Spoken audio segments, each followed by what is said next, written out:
So shalom to everybody. So nice to see you again. Thanks God, weeks are going so fast. So here we are in our fourth meeting, okay? We are on the other side already, wow. Beginning to be a bit sad. And today we have the second meeting with Achik about Fingerling Production mainly.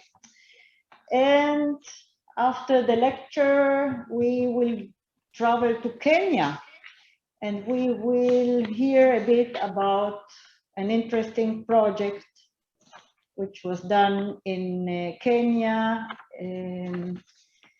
under the cooperation of Kenya, Germany, and Israel some years ago. And that project also Achik was part of it.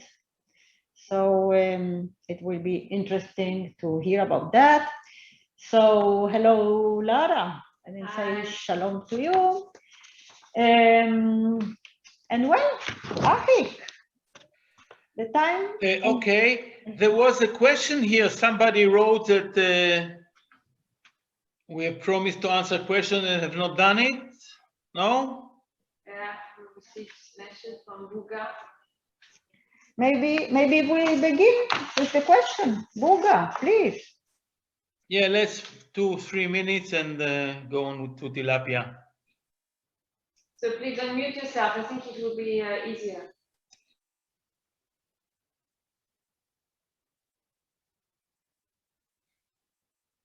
Buga, would you like? And it's Buga. Yeah. Buga, would you like to ask?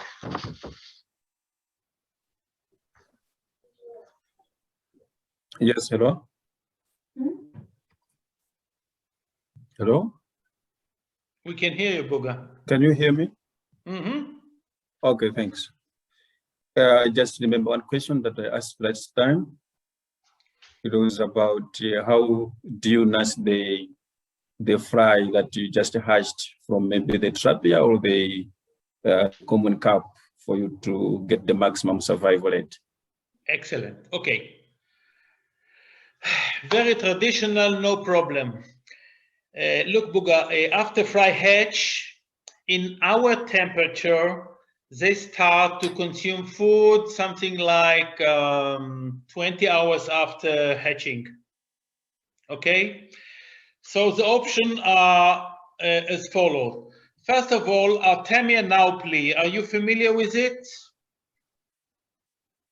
The Artemia, not very common here. That's possible to use Artemia.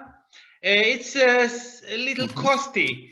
So lately I have started here, and it's really like a recommendation from me, yolk of hard-boiled egg. Look, we are boiling eggs and take the inner part, which in Israel is yellow. Some places is not exactly yellow, but never mind. Take the yolk. The yolk can be smashed. Buga? Can you hear me? Hello? Yeah, okay. Yes, we are fine. So we're using, I'm doing it personally, so I can recommend taking yolk of hard-boiled egg. The nutrition level is so high, yeah, the particles are small enough to be consumed by newly hatched larvae, yeah. I cannot hear you. Ooh. Buga, it seems it's your problem. We hear fine. Yeah, okay. I guess maybe we should begin. And Buga, I think the best way is that you are sending your questions in the chat, and so afterwards. Okay. Agreed? Agreed. Hello, yeah. Are we okay? Fine. Let's go on, then we go back to the questions, okay? Okay, sorry, Buga. Guys, I will concentrate today about tilapia. Again, have to apologize. When I'm saying tilapia, I mean all the cichlids which are grown as edible fish. Cerodon, tilapia, or chromis. Let's generalize it as tilapia. Here in Israel, we culture or a Nile tilapia, or we call it Jordan tilapia, Tilapia aureus, or Galileus. Okay, there are some species which are cultured here in Israel. Most of the farms culture a hybrid between Tilapia niloticus and aureus. This is what we culture in Israel. The aureus is little more strong at cold temperatures, and that's why we culture these hybrids. And you know, in 2 hours, it's so hard to cover all the topics. So only on the tip of the fork, giving some hints. So let's, in general, about tilapia culture. You know, I think it's a fish which has the longest history of culture. This is an Egyptian painting, wall painting, showing culture of tilapia some 3,000 years ago. I'm doing it very careful. You see most of the tilapia in the world, it's a very old graph, but most of the tilapia is grown now in China. They export all over the world. In some countries like Ghana, I know, in some other countries, they have banned import of tilapia from China, from other world, in order to promote the domestic production. Not so important now. No reason why Africa will not be the biggest producers of tilapia in the world. Okay? Okay, still tilapia is grown, all the species of tilapia is number one in culture in the world. I'm doing it very quickly. System of culture, and this is important for African countries and not only for African countries, yeah? Of course, all the species can be grown in fresh water. There are some species which can be cultured in salt water or saline water, okay? As the most popular is Mozambicus. This species is very common now in Asia, but introduced to Asia from Africa and can be cultured in salt water. Me, myself, I have acclimatized fish, tilapia hybrids, Niloticus aureus, to salt water, and it was grown in cages here in the Mediterranean. Excellent results. The process has to be slowly. We should not talk about it now, but bear in mind that those species can be grown in brackish or even salt water. I'm talking about 30 ppt, yeah, of salt. Reproduction, later on we shall speak about it, but whenever you go to a farm, to a pond, and you see these holes, it's probably nest of tilapia, which the male is dig the nest, the female spawn, okay? I don't want to go into it, but you know, some of the species which you culture are substrate spawners, namely they spawn in the nest and incubate the eggs in the nest. The parents sometimes ventilate the water above the nest. But most of the tilapia which are grown in the world are mouse breeders, okay? After fertilization, female collects the eggs back to its, most of the species like Niloticus and aureus, the females collect the eggs into the mouse and incubate it in the mouse. And the mouse is also a shelter shelter for the newly hatched larvae whenever there is something wrong. You know, it is very common belief among people which are not in the business that the tilapia eats their own offspring because they sometimes are running back to the mouth. In Israel, we have Galileus, Tilapia galileus, which both parents, biparental incubation, mother incubate and father incubate. I don't want to go too deep because I want to be more practiced, but for your own information, and you probably know, substrate spawner only on the bottom of the pond, river, whatever. Mouse breeders are separated to only female or both sexes incubate the eggs. Let's do it very, okay, that's what I have talking about. Whenever the fry feel danger, back to mommy's mouse, yeah. Now,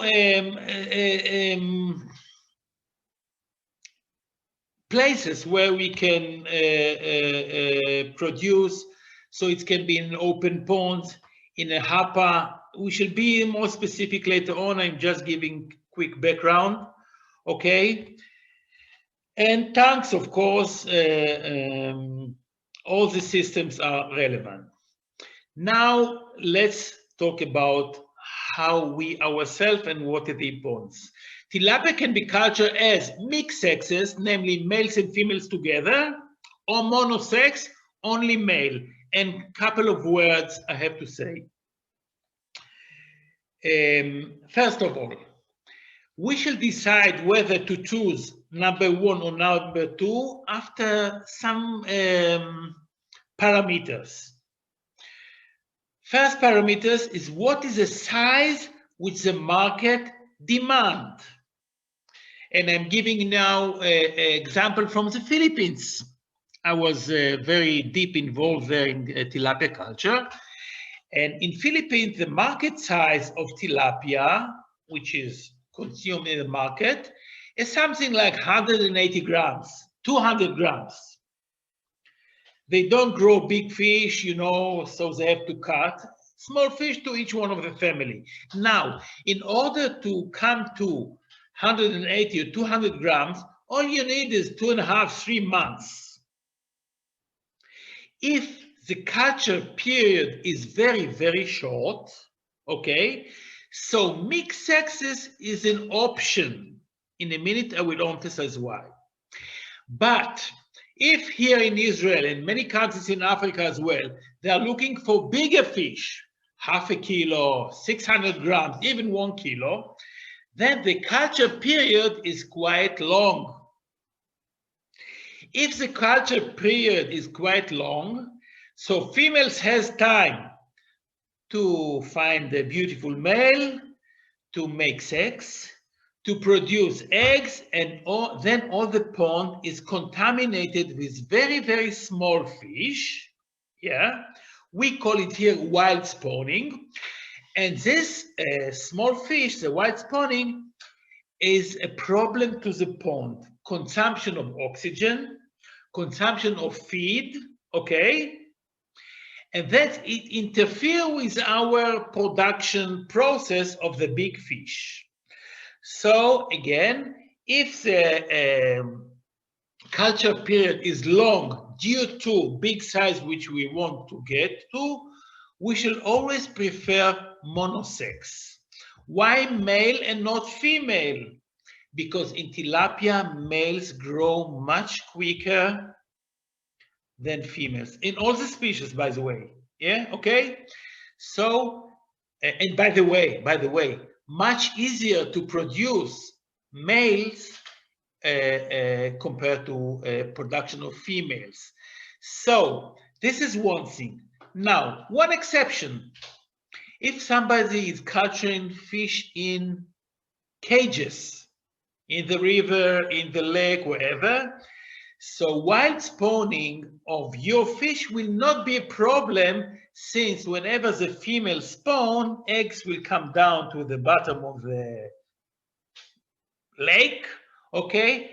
And males will not be able to fertilize, and of course, female will not be able to collect the eggs back to its mouth. But still, females grow less than males. So mixed sexes, as I said, only if you need very, very small fish, that the cycle is quite short, so spawning will not jeopardize, not interfere with the production of your fish. But of course, to produce all males, it's costly, it costs money. If we should speak about systems, but if by the system it costs money, or if it's hormonal sex inversion, it costs money. So remember, we also recommend here in Israel, and only we produce all males population. Mixes culture, okay, easy. This small harvest weights, that's what I was speaking about it. And monosex, that's advantage of monosex, large harvest weight. Uniform size, it's important. Many markets, if you culture fish, which diversification of sizes might be a problem. But technically, sometimes it's difficult, and so on. Now, recommendation: if somebody is culturing fish, tilapia and mixed sexes, he can use predator fish. And here I put two optional. Your internet connection is unstable. Okay. We are using striped bass. You see on top, it's a fish which imported to Israel from America. Very good fish. It's a carnivorous fish. And whenever you stock the fish in mixed population, and even in only all male population, they eliminate the wild spawning very, very good. In your country, it can be catfish, it can be snakehead, many optional candidates to put into the tilapia pond in order to eliminate this wild spawning. By the way, if it's coming from your own fish or from pumping from the river or things like that, okay? So this is a option which everyone here, whenever he cultures tilapia, he adds some predators to his farm, to his pond. Usually, by the way, we stock something like 200, 300 predators per hectare where we capture the tilapia.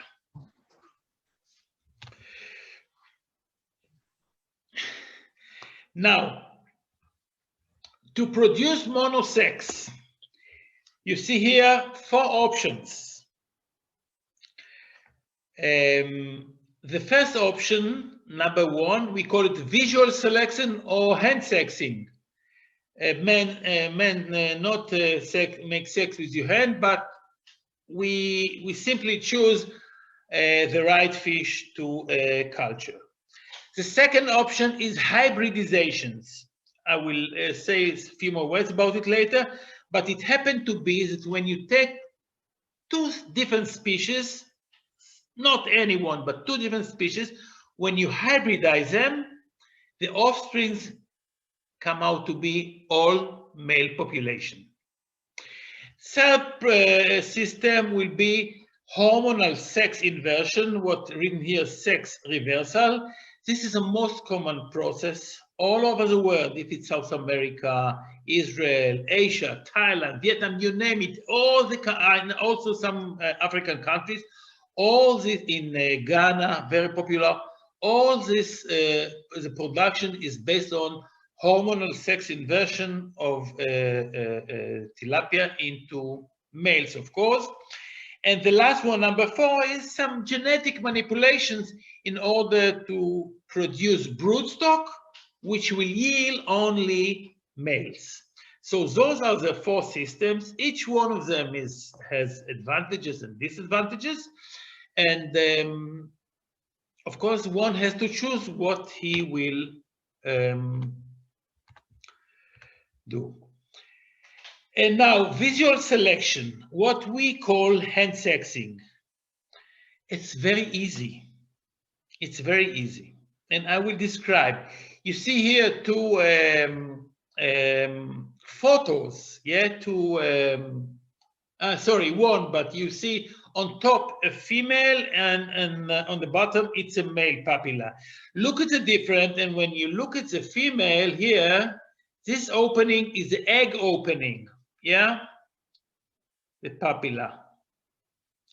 Now, whoever can identify males for females, he will choose only the bottom one, only the males to his business. And I will describe what I was doing as young farmer in my farm. And the process is like that. You take mixed sexes, you take broodstock, you make small babies, fry, you put them in a pond, and you grow them till 30 grams. Why 30 grams? Because from 30 grams on, it's quite easy with your eyes to see this picture, to know which one is male, which one is female. And what we have done, we have taken, after they came up to 30 grams, you take the fish out, and we have a special sorting table, okay? Each fish, if it's male, you put it in one side, females, other side. Females we used to give to the zoo to feed the animals. We did not use them. And that's how we collected only males for on growing. Believe me, this system is very, very good. The only problem is that you grow females, which you don't use later on. It's kind of waste of money. So if somebody has a market for the very, very small female, a part of a lot of work, okay, it's quite good. You have to be quite trained to differentiate, because you can make mistakes. Usually we came up to 85 to 90% males in this process. And we have done it for many, many, many years because we didn't have other choice. Sex reverse hormonal was not in our hands, and hybridization was also not in our hands. So for many years, we did it. Very simple, no need to buy anything from outside. You can do this hand sexing and succeed with your business. Okay, let's go on.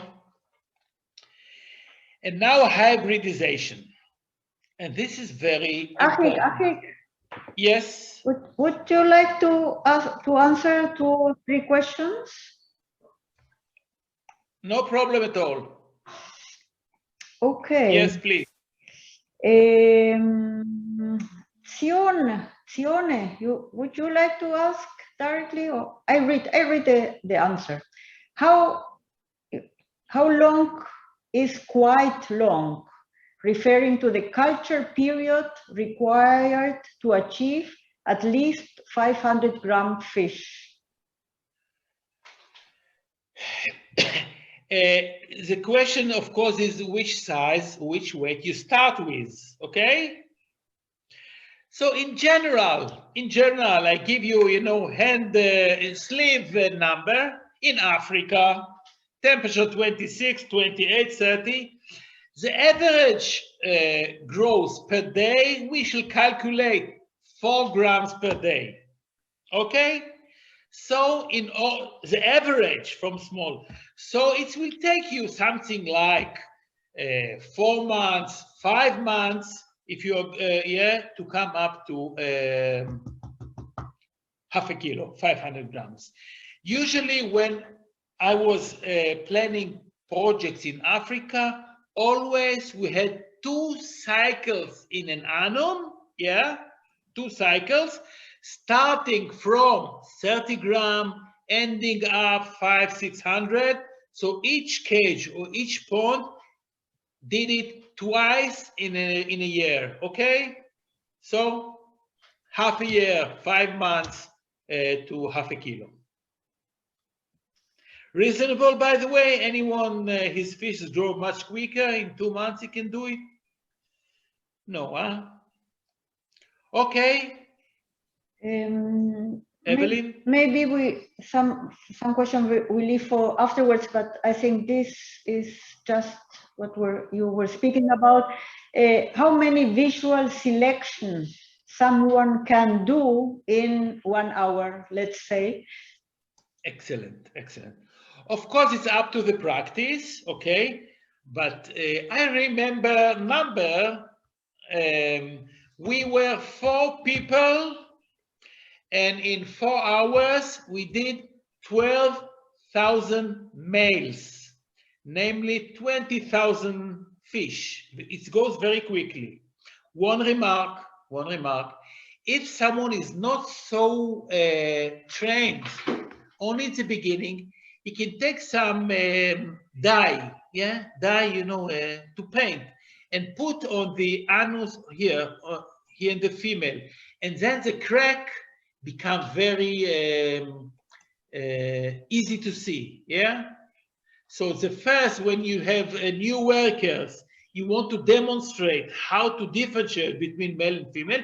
So you take a blue color, it can be, or methylene blue, or even from dyes which you cook with, yeah, okay? But methylene blue, you put a dot, immediately the genital pore or the papilla is jumping to your eyes and you can see it easily. And then when the worker is quite trained, he does not need it, and it goes very, very, very quickly. Okay?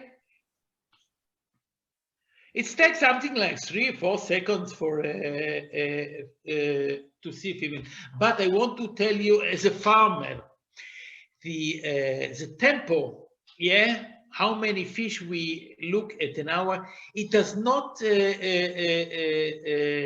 related to how can you see with your eyes. It's a handling, how can easy you prepare the fish before, how you load the fish into the tank and things like this. That's what takes more time, okay? But a trained person can do thousands in a day. Thank you, Achik. Maybe Austin, do you have a mic to ask directly?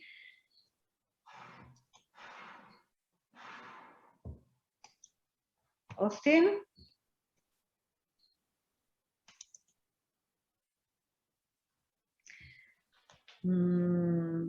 Okay. Austin is asking, at approximately how many grams would be apply visual selection in tilapia? I said, we recommend not less than 30 grams, 30 grams. There's fish, something like 10 centimeters, 12 centimeters, 30 grams. Okay? And Asafu is joining with another question and saying, what is the average daily growth rate for fried tilapia fingerlings? Or when do they reach this 30 gram with good management? Okay, excellent, excellent. From larvae, okay, not larvae, but after you stock in the pond, it should take in Africa not more than 2 months, not more, 50 days usually, but let's say 2 months maximum, you come up to 30 grams if the conditions are proper, okay? Now, if the density is not too much, and if the density is high, you have to give good food and things like this. But numbers from my country, okay, around 2 months, 60 days, we come up to 30 grams. 1 month, something like 10 grams, and then another month to 30 grams. Again, anyone with his own conditions, namely water quality, oxygen, food, density, but that's something like that. And from 30 grams to come up to 500 grams, it will take maximum 4 months, even less. okay? We were talking about half a year for 500 grams. Great. Let's continue and then. Let's continue. Okay, so this is what we call hand sexing, hybridization. Now, hybridization, by the way, found by accident, as any other good finding in the world. People were finding how to produce sterile fish which will not reproduce. And again, I want to tell you again, tilapia, unlike other species which we were speaking about, unless carp and Nile perch, tilapia produce eggs very easily by itself, no need to intervene. So people was looking for a system how to produce sterile fish. So the first experiment finding was taking males of Tilapia hornorum. It's an African species with Niloticus, and when they cross it, okay, the fish were not sterile, but were all males, all males. So just a principle, if you see here in the bottom, this, okay, it's a female, and never mind now, okay. Some fish has XY, like we human being, let's say Tilapia Niloticus. Female is XX, male is XY, okay? In other species, it's reciprocal, namely, female is ZW, heterozygote, and male is ZZ. So now imagine you take XX female of Niloticus, and you take ZZ male of Hornorum here in the photo, or Tilapia, Jordan Tilapia from Israel. All the progeny, all the offspring will be XZ. There is a dominancy probably of XZ, okay, of X, so all the offspring become males. No need to do hand sexing, no need to use chemicals, no need to use hormones. And believe me, we have done it for many, many years. This system brings excellent results. So again, I want to tell you, some species, the male is homozygote, some species, the female is homozygote. When you take, again, XX from Niloticus on the bottom, and you take ZZ male of Hornorum or of Aureus, the hybrids become all males. Till now, agreed. What is the problem with this system? And now please pay attention. Biologically, no problem. Physiologically, no problem. It's work like Swiss clock. But we have paid attention in my farm that after 3, 4, 5 generations, instead of 100% males, we come up to 85, 75, 80%. And what was the problem? Contamination of broodstock, namely, into the female broodstock, introduce some hybrids, which is very hard to see with your eyes. Okay? So instead of 100% broodstock of Niloticus, we had 2, 3, 5% of hybrids. Not of hybrids, of females, which not from our stock. Again, to the male, okay? If the male is not 100% pure, the population, then you don't get 100% males at the end of the process. And it's very hard to keep a broodstock clean and pure for many years. Why is that? Look here at the photo. Talking about Hornorum, you have to have ponds only for Hornorum in order to produce broodstock.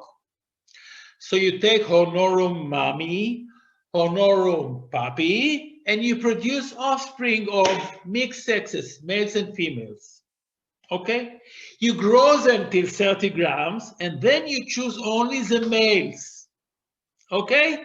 And this is what you use as broodstock. Same process for Niloticus females. You grow them till 30 grams, you choose only the females. And here you can do so many mistakes. And not need a big mistake. One male, yeah, which is not among the Nile tilapia, one male of Nile tilapia will bring 50-50. So if somebody is going to this system, he has to be very efficient. Facilities should be protected ponds with nets so birds will not introduce wild fish and so on and so on. Okay, but this is possible, and still in Israel only one farm is practicing this system.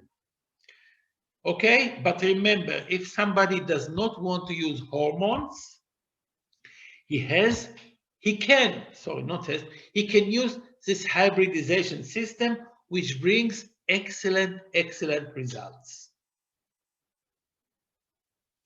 Any questions about this process? Short one if something is not clear.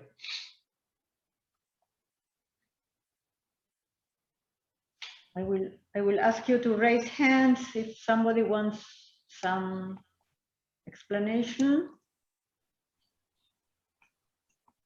Okay, let's proceed.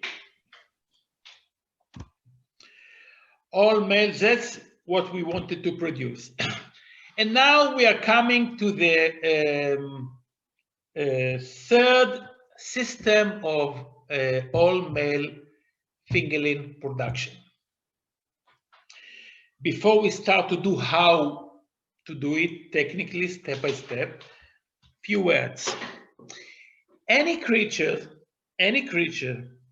even human being, has a period in its life cycle where sex was not fixed yet. Of course, it's written in our gene, you be a male, you be a female, okay? And in human being, if it's XY, we should be male.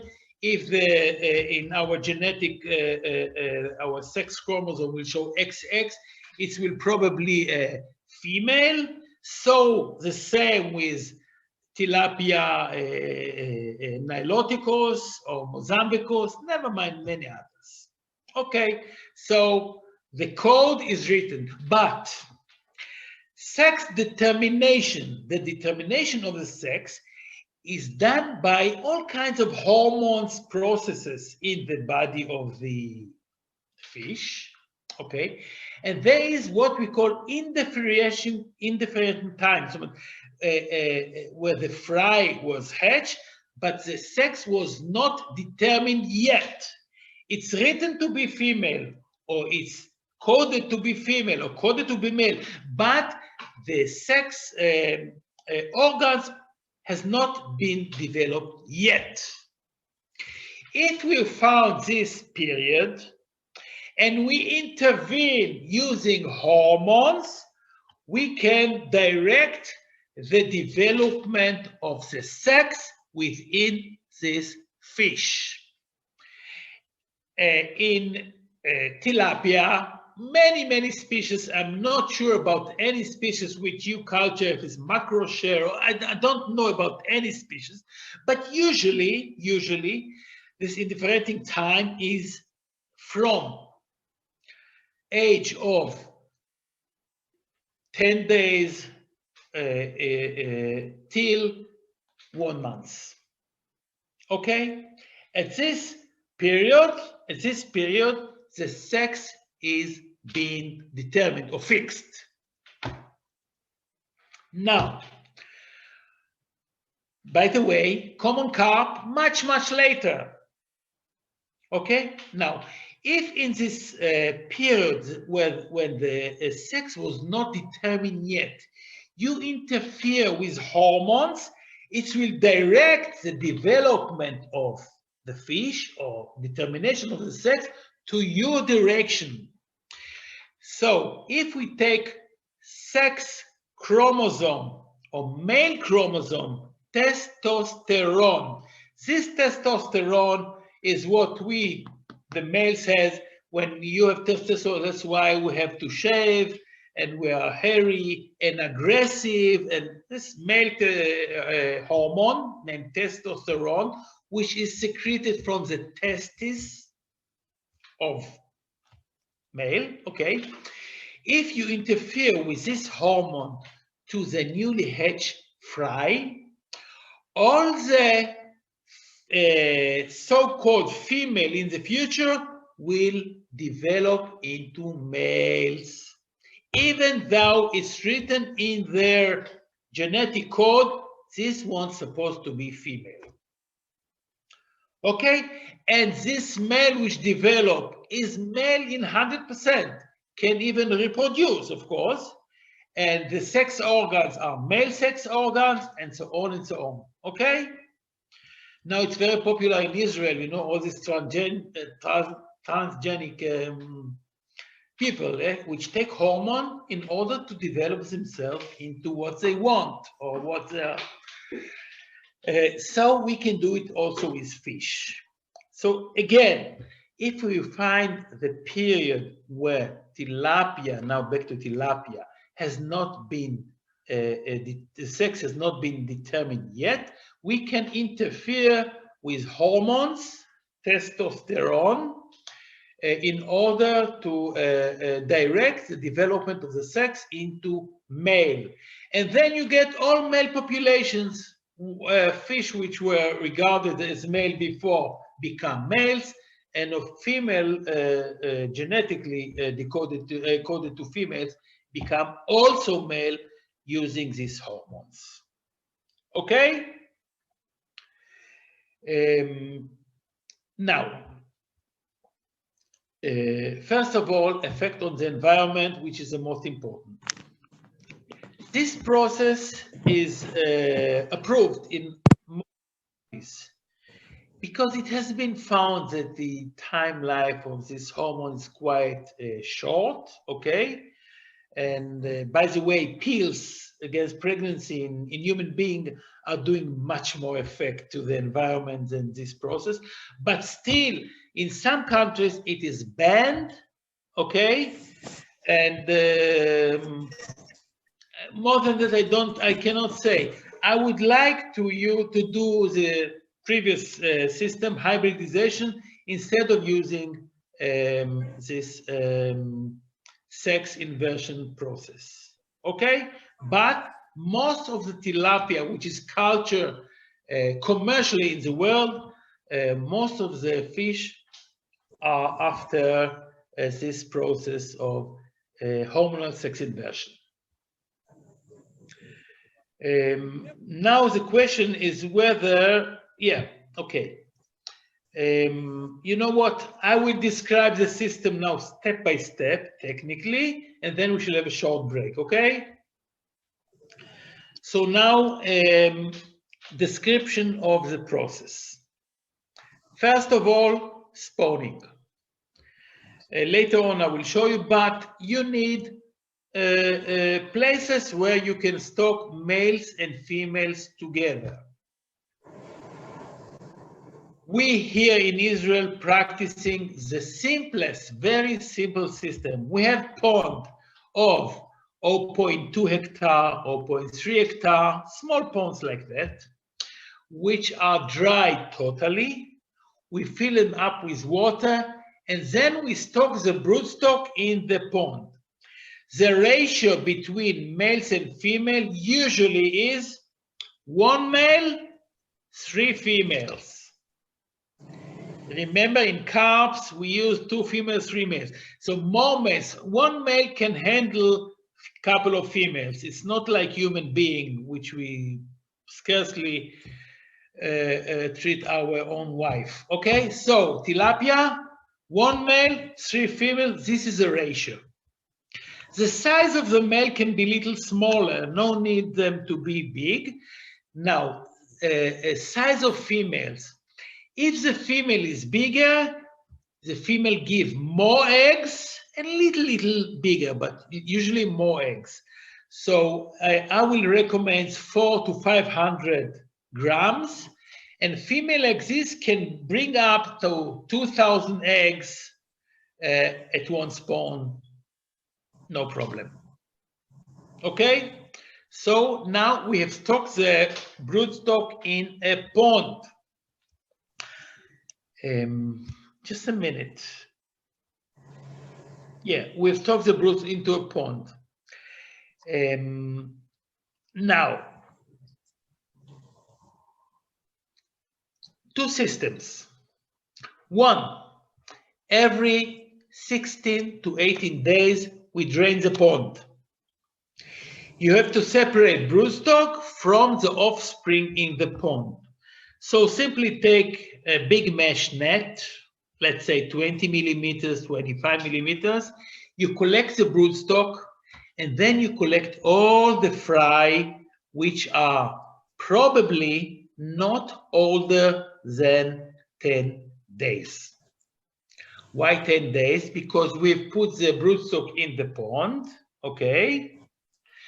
It takes some time for courtship, spawning, incubation for 2 days, and then the newly hatched larvae come up after 1 week after broodstock was stocked in the pond. And then we collect them with hapanet, with small say net. We collect this fry and bring them to this process. One advice from a fish breeder: when we collect all the fry and put them into sex reversal, we always put them through a strainer of 3 millimeter. 3 millimeter. If we have big fish, big fry from the wild or don't know where from, we should not take them into process, because maybe these are old enough and became females already. We don't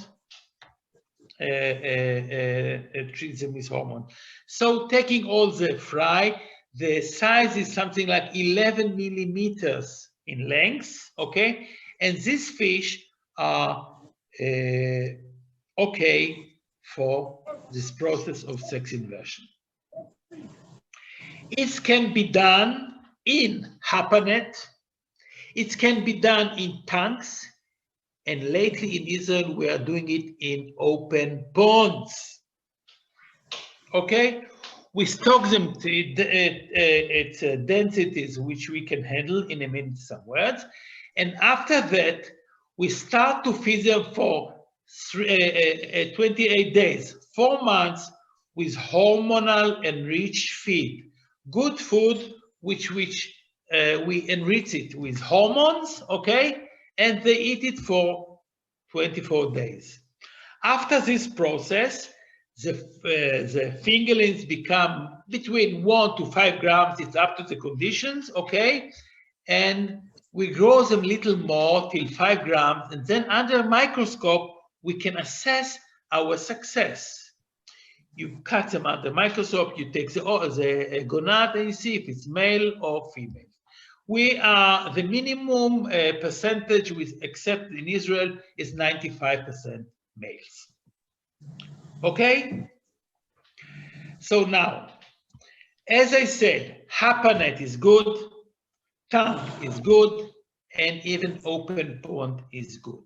What important is that the feed which will be delivered during all the day, okay, to keep the level of testosterone in the body of the fish all the time, okay, and up to the conditions.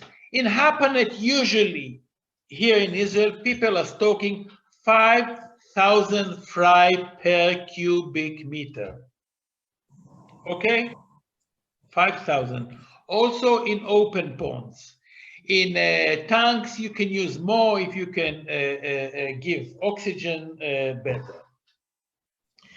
Now, the hormone is very stable, and we are using, it's written here, ET or MT, ethinyl testosterone or methyl testosterone.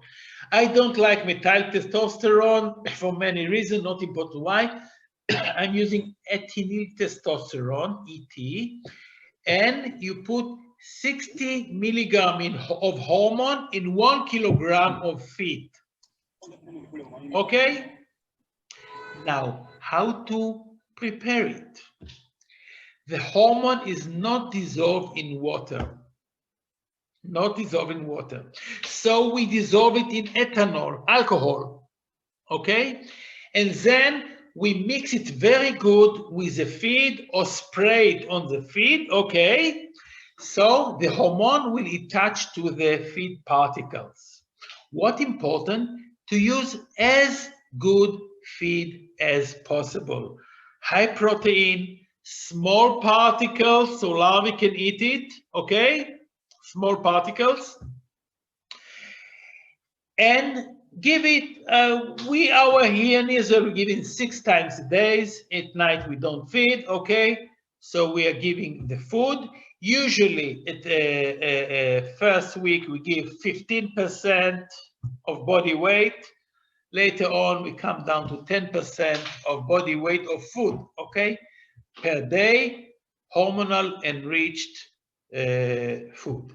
Now, after you spray the ethanol with the hormone, or you mix it with the hormone, with the ethanol, you put the feed on a thin layer in the shade, so the ethanol will evaporate, and the hormone will attach to the particles. Okay? One remark, it's written in the bottom, security measurement should be taken. This hormone, ethinyl testosterone, is not good for females, even if a lady is working in our hatchery, it's not recommended to consume it or to breathe it. So need to put a mask, gloves, that's all, not too complicated, okay? Yeah, this is generally how we prepare the food and how we deliver it to the fish. Maybe it's look Chinese to you now, but this system is so simple, and any farmer can do it, assuming he can get the hormone from the shop and some ethanol. Ethanol, we are using 60 to 90% ethanol, okay? It's just to dissolve the hormone, and it's not a big problem. I remember working in Nigeria, so the biggest problem was to acquire the ethanol, not the hormone, to acquire the ethanol, okay? But in general, please remember this sex inversion process, which we are doing. About this one, I don't want to speak. Okay. Yeah. Maybe there are some questions about ethanol and about mixing. And okay. I would like to have a short break, but okay, let's answer questions if there are. Yeah.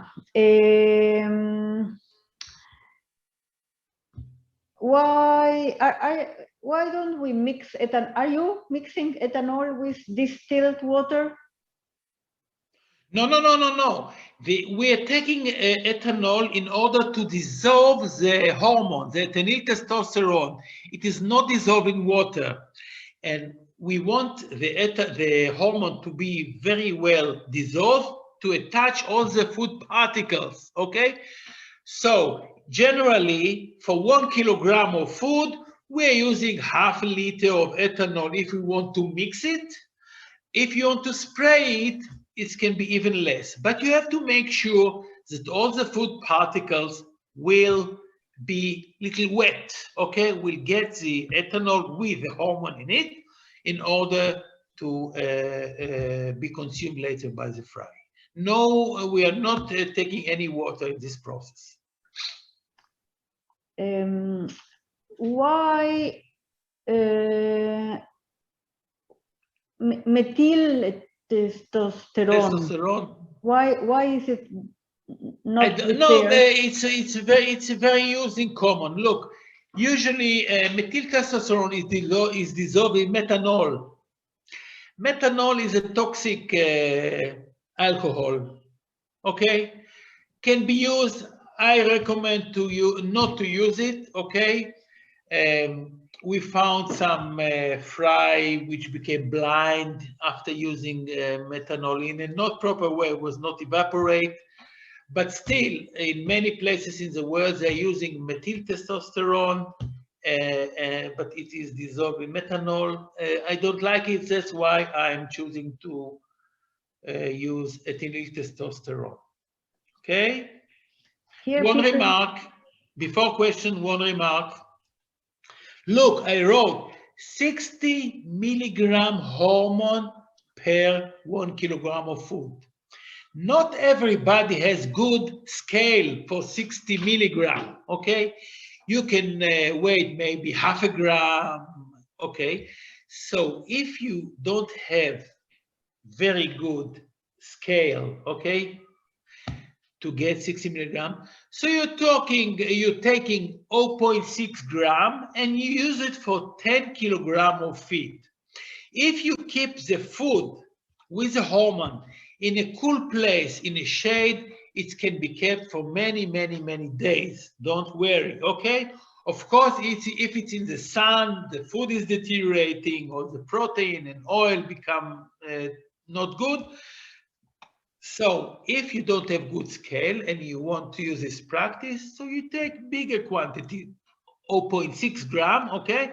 But use it for 10 kilogram of food. Okay, next question, please. Here people are very worried if half liter of ethanol, if the fishes are getting drunk. No, so they did not understand how this process is done. Usually the fisherman is getting drunk, the fish no problem, because after mixing the ethanol with the food, we go to the shade, under the trees, wherever, not in the sun. We put all the food with the ethanol on a plastic layer, okay? And then all the ethanol evaporate. After 1 hour, you mix it. And after 2-3 hours, you can collect all the food, no ethanol anymore. It was evaporated already, okay? So fish are not drunk. Is there any environmental impact if by accident, if by accident sex reversed fishes are escaping into the natural environment? Excellent. By the way, I'm telling you, sex reversed fish always escape to the environment. You cannot grow fish in a system and assume no one will escape. No chance, no chance. So it's happened many, many times that fish has escaped to the environment. Okay? Now, what is it done to the wild stock? Not much usually. Look here. The fish are, let's say, if it's Niloticus, okay. Let's go to Ghana. They grow fish there in big quantities. Tilapia Niloticus or Hermes Niloticus only. They reverse the sex, okay. But the population is the only Niloticus, so nothing really happened to the fish. What bothers people is if the hormone will affect the environment, okay? I don't have a lot to say, yeah? Because logically it says, yes, probably it will affect the environment, but not a lot has been found in the at least in Israel, okay?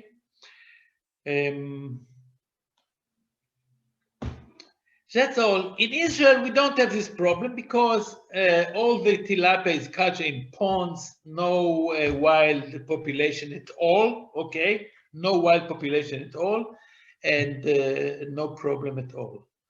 On the contrary, as I said, in Ghana, where the culture in cages, in Volta Lake, many fish escape, that's for sure, yeah?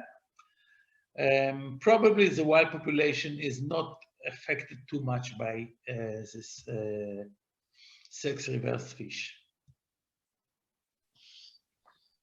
Thanks, Achik. I don't know if you are going to speak a bit more about hybrids, but there are some questions related to if hybrids grow slower or faster than their parents, and about the palatability of the hybrids in comparison to their parents. Okay. So let's try and discuss it now. First of all, no need to do hybridization if not necessary. Why we did it in Israel? From two reasons. One, it was a first system to produce all males. Secondly, we found that the hybrids of Niloticus and aureus, tilapia, Nile tilapia and Jordan tilapia, are more resistant to cold temperature, which we suffer here in Israel in winter time, yeah? In the winter time, sometimes the temperature drop so much, okay? And we found that the hybrids are stronger in cooler temperature. That was the reason to do it in Israel. In Africa, truly, I don't find any justification to do it, okay? Because what I know, to my knowledge, Nile tilapia, Niloticus, is an excellent species. I know in your countries, not all, not allowed in any countries, but to my experience, Nile tilapia is excellent fish, rate of growth is excellent, and no reason to do any hybridizations unless you don't want to use hormones. There are other systems.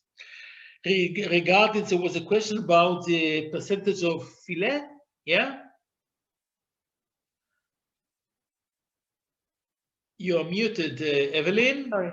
Palatability, yeah, of the hybrids, if it's different from the parents. We didn't find the big difference here in Israel between the Niloticus and the hybrids, okay?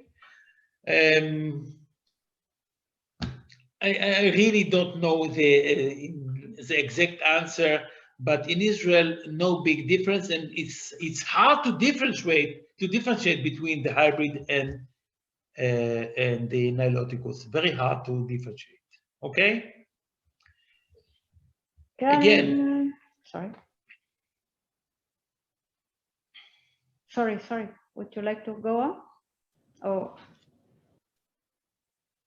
Okay. Again? What, another question? Yeah. Okay. If is it every tilapia can be reversed into monosex, like Radali, for example? Randali, Macroches, all these species can be reversed. That I know. Okay, I have not done it. Okay, but calibration, I don't know exactly. Okay, so usually if somebody wants to do an experiment, I will recommend that he will start the process as early as possible, okay? To do it once for months, wait till the fish come up to 5 grams, and then to see percentage of males. To my understanding, almost any fish can be treated with hormone in the fishing time, so to become a male. But I have not done it. I don't want to say. What I know about is Niloticus, aureus, Mozambicus, the traditional tilapians here in the commercial businesses in Asia and Israel and South America. Yeah. Maybe you answered already this question, but I asked. What do you think about hybridation with Niloticus and Macrochere? I don't know. But I don't know the macrochere so well, but who asked it will describe if macrochere is not a substrate spawner? Nirina, can you tell us a bit more?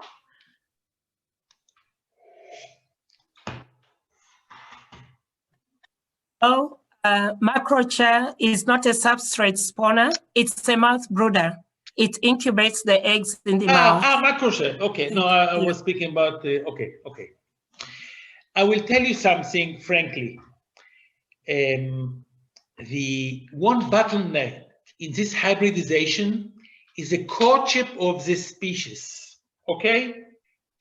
Sometimes we see that when you take Niloticus and aureus, okay, the percentage of the number of larvae fry which coming is very low due to different core behavior. So this might be a problem between some species. Let's say macrochere with Niloticus. I don't know, okay? But we found, and this is again fish breeder recommendation, not scientists. Whenever the water is clear, okay, results are less good than when the water is natural, what we call green water in Israel. Water is little, okay? The Seki disc is something like 30, 40 centimeters, not more. Okay, when female does not see the ugly male, she will do it better. Okay, so the problem in hybridizations usually is courtship. Female does not know the language of the male, and it happens. So then people came up to do, stripping and things, and this is complicated. I will not recommend to do it at all. Okay. So courtship is a problem. And regarding to your questions, I don't know. You have to see the sex chromosome XY. How is it in macrochere and in Niloticus? We know XX for female, XY for male. If in macrochere the X, I have it written somewhere here, and later on maybe I can give you the answer. If the male is homo, so it's okay. Yeah, but more than that, I don't know. I cannot say. Okay, and maybe the last question for now is how is it in Israel, Achik, about using the hormones? Is it everyone can do it, or you have to be a fish breeder? Is there any regulation? This hormone, it has no limitation at all. You have to be over 16. You know why? In order to buy the ethanol. But anyone is doing it. It's a very common process, and still no limitation at all. Anyone can do it. Anyone can buy these hormones. And I'm talking about ethinyl testosterone, because if you look for testosterone, there are 200 different kinds of testosterone. Some of them are not recommended to use, and specifically talking about ethinyl testosterone. Okay, because testosterone is using in medicine, using in, some people want to make their muscles bigger, you also take testosterone. So you have to know what you're doing it. But ethinyl testosterone, you can buy it from the company. We use it from Sigma, whatever. No limitation at all. No limitations at all. Okay. Great. I think thank you for now. And okay. Now our time is very short, and I know I've just please, if somebody want to do this and want to practice it, he is welcome to contact me directly. I can give him protocols, written protocols. Also, maybe Evelyn, I will give you, and you can give it to the public since our time is very, very, very short. What I wanted to add after 2 minutes break, okay, is something how we plan the work in the hatchery, and this will be a very short presentation, okay, because I think it's very, very important, and people has to. I would like them to see my way of thinking. Okay. Good. Okay. No, this is not so important. Okay.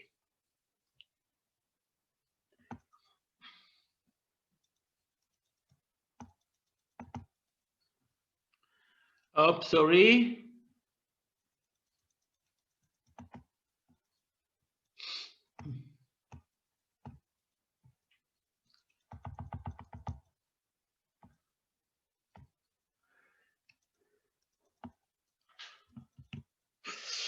Okay, now I would like to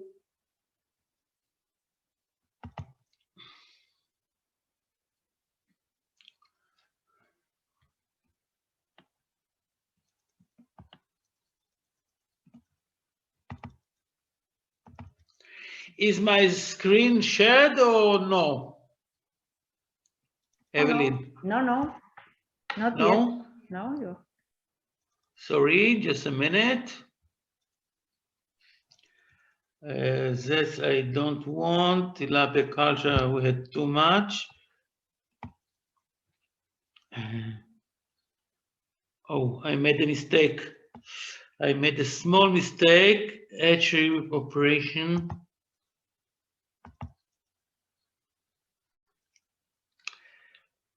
Okay.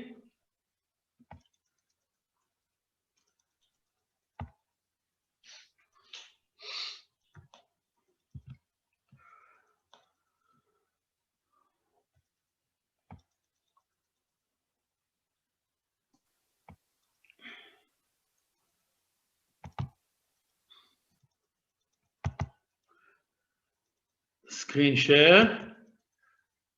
Okay.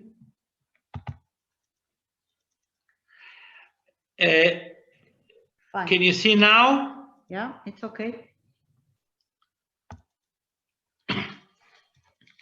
Kenya. Look, yet our time is running. I want to show you my point of view, how you as fish breeders or whatever, planning the hatchery, the number, how to plan the operation in the hatchery. So let's do it very quickly. A little mathematics, very easy. So please understand my point of view. When you're going to plan your business, how many fish, area, how many broodstock, how many, you have to collect data in advance. The data which the farmer has to know is, of course, annual sales, how many fish he has to sell from the hatchery, what is the size, okay.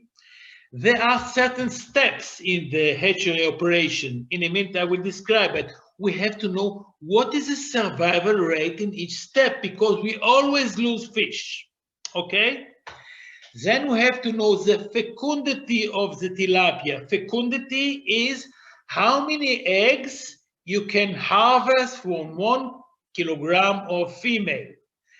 Okay, let's say 1 female of half a kilogram will give us 2,000 eggs. That is the fecundity, okay? And in order to calculate the area of your hatchery, you have to decide what is the biomass of fish in the which you can hold fish in your system. So these are the data which I'm looking for. And now some assumptions, and I want to go with you step by step as example. So from my hatchery, look here, I want to sell 1 million fingerling. Each fingerling, 3 grams size, okay? Fecundity here written 1,500 eggs per kilogram of female. Those are the assumption to our operation. And now look a table which anyone has to do for his operation. Okay? Look here, we have some stages from larvae. Sorry, where is it? Okay. Sex reversal. When you have collected the fry for sex reversal, and at the end of the process, they became 1 gram, we lose 50% of our fry. That's my assumption. And this is real number in Israel. Okay? Now, second step is nursing from 1 gram after sex reversal into 3 grams. This is the size of fingerlings we want to sell to the client. Okay? Look here, from 1 gram to 3 gram, survival rate is 75%. We lose 25%. Okay? That you have to data which you have to assume in order to plan the hatchery.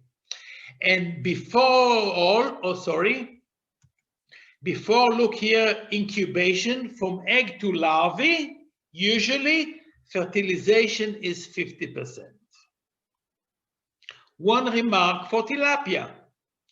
In some farms, they take the females, collect the eggs, and incubate it in certain jars. Most of the farms, they don't do it. They let the mommy incubate the eggs and collect the fry. But from egg to larvae, 50% survival rate. Look here how many we lose on our way. And one has to be aware to these numbers when he's going to plan a hatchery operation. Otherwise, he will not be able to supply the needs of the hatchery. And now let's do the exercise step by step. So we said number of 3 grams fingerlings we want to sell is 1 million. How many fish we want, how many fingerlings we want to stock for the nursing stage from 1 gram to 3 grams? We said the survival rate is 75%, okay? So we take the end number, which is 1 million, yeah? You see, sorry, just a minute. End number 1 million, we divide it to 0.75, we divide it to the survival rate, and we get to 1.33 million fingerlings of 1 gram in order to grow only 1 million of 3 grams. I hope it's understood.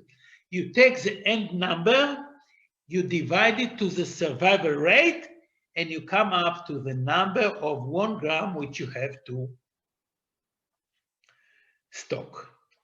And now comes the question, how many larvae, how many fry we need to put in sex reversal or in any other system from very, very small to 1 gram. Look here, we said that the survival rate was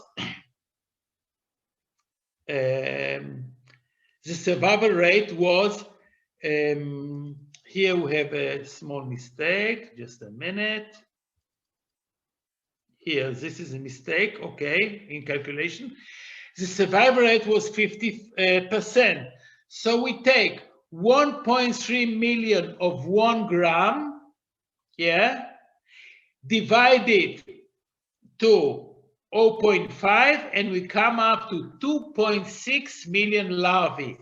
This 2.7, which is written here, is a mistake. Leave it, don't, I will correct it later on, okay? But when you take 1.3 million, you divide it to 0.5% survival rate, you come up to 2.6 million fry for sex reversal. Okay? I don't know why I have these mistakes here. I have to repair it. Never mind. Here it's written 2. Now, you want to know how many eggs you have to have, okay?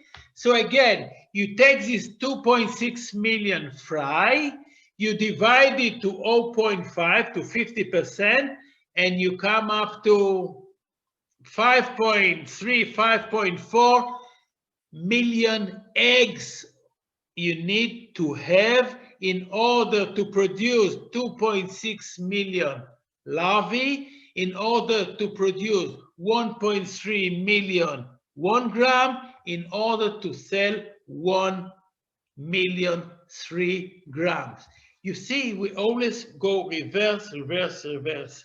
I have to apologize, the number jumped here and something was wrong, but the results is good, okay? So again, if I want to know how many eggs I need in my system, and why do I have to know how many eggs? So I have to know how many females I need.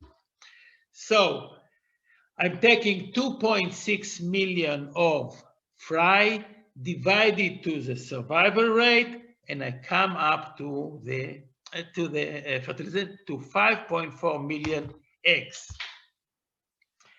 And now I want to know how many females, how many kilograms of female I need in my hatchery. So again, going back to 5.4 million eggs, divide it in 1,500 eggs per female. This was my assumption. I come up to 3.6 thousand females. But female is doing it 6 in Africa, 6 times in 1 year. That's my assumption. So I divided it to 6 and I come up to 600 kilograms of females, which will bring me 5.4 million eggs, 2.6 million fry, 1.3 million of 1 gram, and 1 million of 3 grams, which I have to sell. Okay, reverse planning, I call it. So I have this 600 kilogram of females, okay, and now if I have 600 kilogram female, and each female is half a kilo, okay, so it's around plus minus 2,000 females, plus minus, okay, 2,000 females. Ratio of male to female, okay, you have to decide. Here I wrote 1 to 2, it can be 1 to 3, so it brings you the number of how many males you need in order to produce all these 1 million fish to sell. So the numbers now, the numbers are not that important for you. What's important for you is a system of reverse planning. I know how many fish I have to sell. I have to know what is the survival rate from this stage to the one before, to the one before, to the one before, and then we come up to the size of broodstock, how many kilograms or how many females and how many males we need to hold in our hatchery. Please remember, we calculate female and male to work, to spawn for 3 years maximum. You always have to prepare broodstock in another system, so replacement. So replacement is 30% in a year, in an average, okay? Remember this number, you always have to prepare broodstock to grow fish in another place in order to ensure the production which you have planned. Till now, any question about the system, not about the numbers, about the system, please?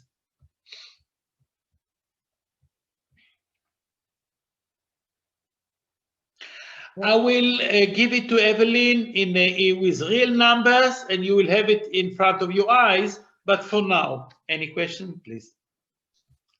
Any questions or any comments? So Or comments? you can raise your hands if you would like to add something. Somebody, Wilbrod says, very interesting. What? Wilbrod says it's very interesting. Okay. May I proceed? Yes, yes. Okay. So now look, hatchery manager, please look. You want to sell fish. You need area. You need to know how big will be your area in the farm. Okay. So again, the same logic of calculation. And here you have a table which describes everything. Look here. Let's start from the bottom. Spawning, I said 200 females, okay? My assumption now, 1 female, 1 square meter. Somebody can tell me, Achik, you can put 2 females or a female needs 2 meters, not important now. So from number of females, you can calculate, okay, 200 square meters for spawning ponds. Okay? Now, remark, important remark, any hatchery need ponds to hold broodstock which have vocation, okay? You don't force them to spawn. After 3 cycles, usually even 2 cycles, you can separate males and females, put them aside and take other part of the broodstock to work. You have enough time. So you need also area for this operation, recreation. Now, for sex reversal, I'm talking about pond or hapa. So we said we need 1.3 million at the end of the process. Okay. Assumption 5,000 per meter. So we need 267 meters for this process. That's all. I divide the end number to the density. I come up to the area needed for this process. From last stage, from 1 gram to 3 gram, we said that we need 1 million fish, okay? And we said we need, now there is assumption, 1 ton per hectare, 1,000 kilogram per hectare, okay?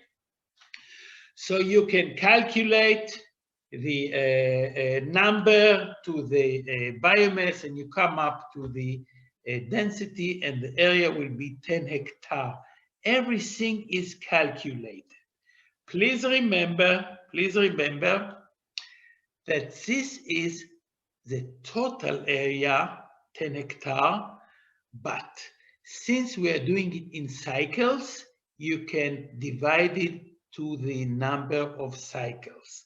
If you do 5 cycles a year on the same area, so it will be only 2 hectares, and so on and so on, okay? But only the logic I want you to understand. Assumptions here is the biomass which we allow in our area. I wrote 1,000 kilogram per hectare. Somebody can say in my facilities, 1,000 per hectare is too much. I can hold only 500 because I don't have aerators, okay? Or I don't know what, okay? So he will assume different number and do a different calculation. But the logic is the same, always planning from reverse to the beginning of the process. By this system, I have planned, first of all, number of broodstock, males and females, and the area needed in my hatchery in order to produce this fish. Now, one remark. Area can be, I wrote here, let's say 10 hectares. It can be one big lake of 10 hectares, or it can be 10 ponds of 1 hectare, and so on and so on. Usually in hatchery, we're trying not to have big ponds, okay? 0.1 hectare, maximum 1 hectare, which is easy to handle. If the ponds are too big, it's a problematic to control. It's a problem to control it. So for the spawning area, I will recommend 0.2, 0.3 hectare maximum.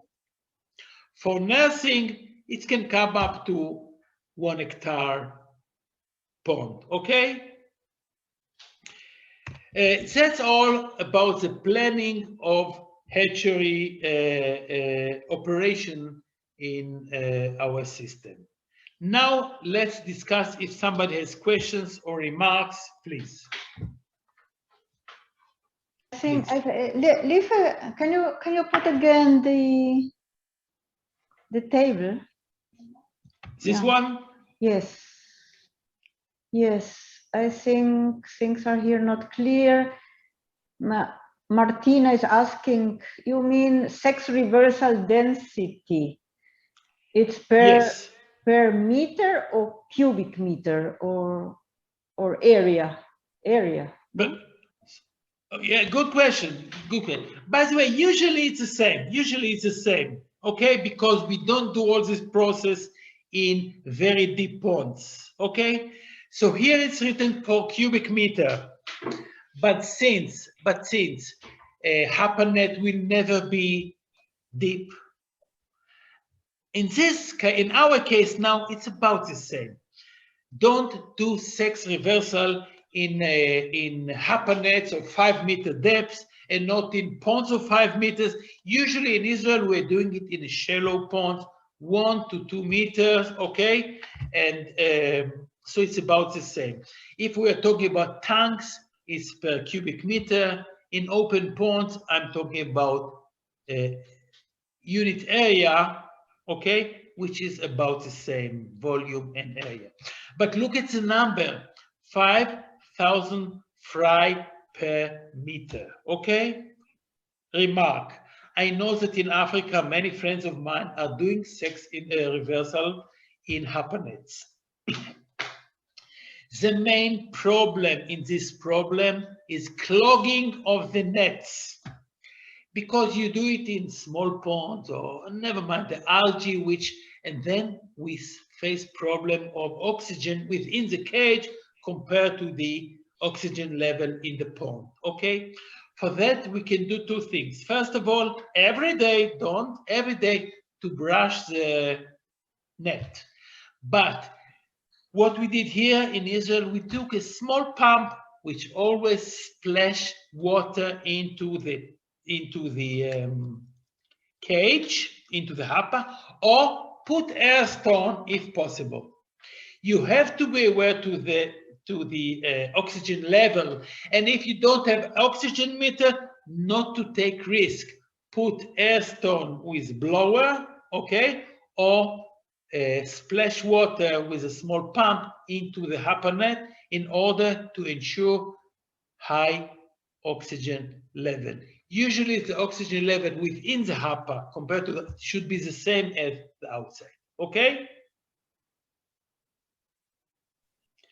Now, the size of holes of hapa net, 1 millimeter is good enough, okay? No need to come up to the very, very, very fine millimeter, okay? So hapa millimeter of 1 millimeter hole is good enough for a tilapia fry. Other questions, please? Achik, I think you wanted still to add something, no? Very short. Maybe we go to that and then maybe we take some 10 minutes for comments, questions, okay? I hesitate. Look, what I did here is regards crime, to give some hints, some information which is not systematic, but I want to cover all the topics and just to bring you the problematic of this business, not giving solutions.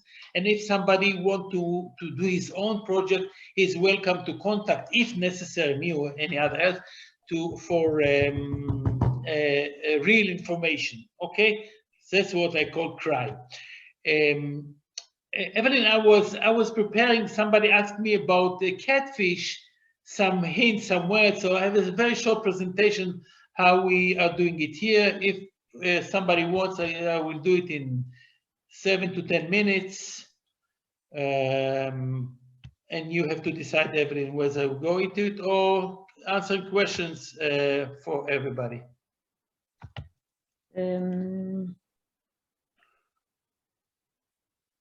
I don't. How long is your presentation about catfish? It's up to me. It can be 3 minutes very quickly, or a bit more. Okay. Well, let's ask our friends. You are more interested in questions and comments about what we heard till now, or let's hear a bit about catfish. Let's just only some you know, hints okay. in the head. Okay. Maybe we can, you know, we can take another 10 minutes afterwards. Yeah, let's go to catfish. I will do it very quickly. Just I want to. Well, don't run too much. Is it shared or I have to share again? No, you have to share again. Yeah. Oh, sorry. You think I know how to do it? Okay, I will open the presentation.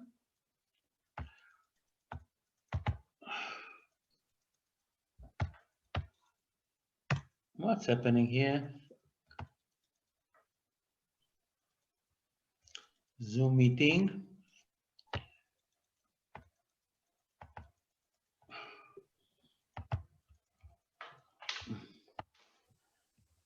I have to apologize. Hey, Evelyn, can you hear me? Yes, you are fine. Are you okay? No, but somehow it's not coming up. Zoom. Yeah, it's a small sink down there. He's telling me not this one. Oh fuck.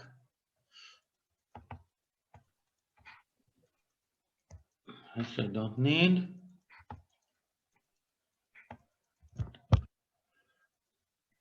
I don't know what happened to me. Do you see us? I see only you, no one else. Oh fuck. No, slowly. Maybe I will.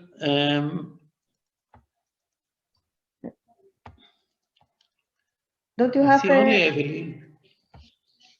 Just a minute, slowly. Okay.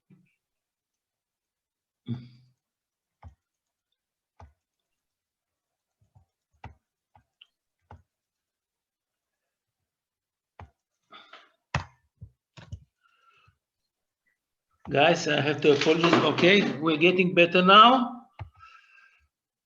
Yes, screen share. Can you see anything? Not yet. Ah, yes. Okay. Yeah, it's coming. Yeah. Oh. You're fine. You're okay. Yeah. Okay. Look, very quickly about catfish because it's so popular fish, mainly West Africa, but to my understanding, this fish is a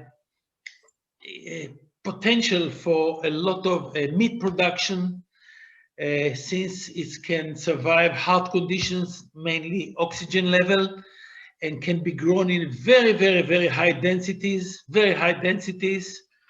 And if in the future somebody will have to produce a lot of meat, this is the best candidate, as I understand. Okay, to culture it, it's much easier than tilapia, much easier in hard conditions. The problem is a bit fingerling production. There are some problems, and let's go into it step by step.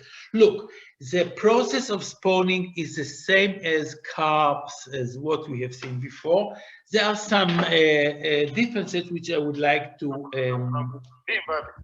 Okay. Okay.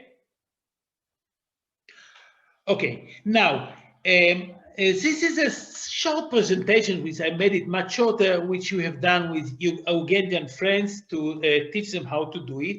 And here you see a broodstock of catfish in water with tranquilizers. We have sedated them with phenoxyethanol. Okay. Each female we weigh on the scale and we see how much is it in order to inject with hormone. I'm using GnRH from our last lecture, okay? 1 injection, and after 12 hours, the female respond. Okay, now look here. Males and females are separated always. And also males within their tanks has to have shelters because they bite each other and they are very aggressive, okay? And we have to be very careful after we inject them with hormones. Here you have a female, which we are trying to see whether she gives eggs, yes or no. For now, not yet. And now that's how we collect the eggs of the female, the same as we are treating carps. Of course, the female is under sedation. She's sleeping, okay, and can be used many times. What is the problem with catfish? And that's why I wanted to present it. The male does not freely release sperm. Does not. Even though you inject the male, will not release sperm. And for this, unfortunately, we have to cut the belly and take out the testes. We have to sacrifice a male. Okay, we give it to somebody to eat. That's another story, but no choice to get sperm unless you collect the testes. And you see here, we simply cut the male and collect the testes out of the belly. And this is how the testes look. The focus is not so good, but the testis has to be whitish. And white area in the testis, okay, represent spermatozoa, namely sperm which can be motile and fertilize the eggs later on. You can collect the testes, put them in a dish and put them in the fridge, not in minus, but in 4 centigrade for long period. I have tried for 2 days, no problem. And now look, remember our show before how we collect the eggs? No water again, also here, only dry eggs. After we have it, look what we are doing. We take the testes into a strainer and mix it. And then we have white drops, you see on the eggs, white drops. This is a spermatozoa, which are ready to spawn. And that's all these presentations is to show you this problem of catfish. Okay? After we have the sperm on the eggs, we're doing the same as I have shown you last time with carbs, or you can see in the video which we have presented. We put water into this dish, and as soon as we put water, the spermatozoa are motile, and we get fertilization of the eggs. Okay? Now, catfish has sticky eggs, the same as common carp.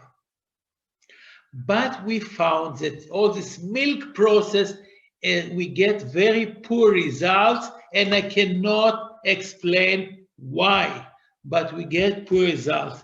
So instead of using this system of washing with milk or with silt from the river, we simply prepare many brushes in the tank and spread the eggs on the brushes like you see here, okay? And the eggs are attached to the brushes. Again, I think I have described last time, these plants with good roots can be also used as substrate for attaching the eggs. Remember, recommended to use brushes or roots or whatever, and to spread pine tree, if you have a pine tree branches, in order to attach the eggs of the catfish, and not using milk or other systems. Okay? And this is for incubation. Incubation in catfish will be up to the temperature of 1 to 2 days, and then that's what we are feeding with. And again, I am using also yolk of egg, very recommended. But these Artemia branch eggs, okay, are this small particle, small naupli, excellent solution for catfish. Okay, and now I'm the Hector. This is how we incubate the eggs, the cyst of the Artemia. Please remember, 28 centigrade, salinity from 20 to 28 ppm, and light, you have to put light above this incubator for Artemia, so you get very high percentage of hatching of the embryo, of the naupli. Okay, feeding. Now what I show you is a grader, and this is very important and a big difference from carps. The fry of catfish are very cruel. They eat each other like crazy, okay? If you don't do anything, you might end up with one big fish. They simply eat each other. The big ones eat the small ones. So here I have that a kind of grader where we put all the fry after 1 week only, okay? The small ones are released back to the tank, as the big ones are removed. We call them shooters, one which jump as we grow much quicker. They will eat the small brothers. We need to get rid of them. So if you don't have such grader, you can look for other options, net with a 3 millimeter or 4 millimeter size. There are strainers in the market. Something has to be done.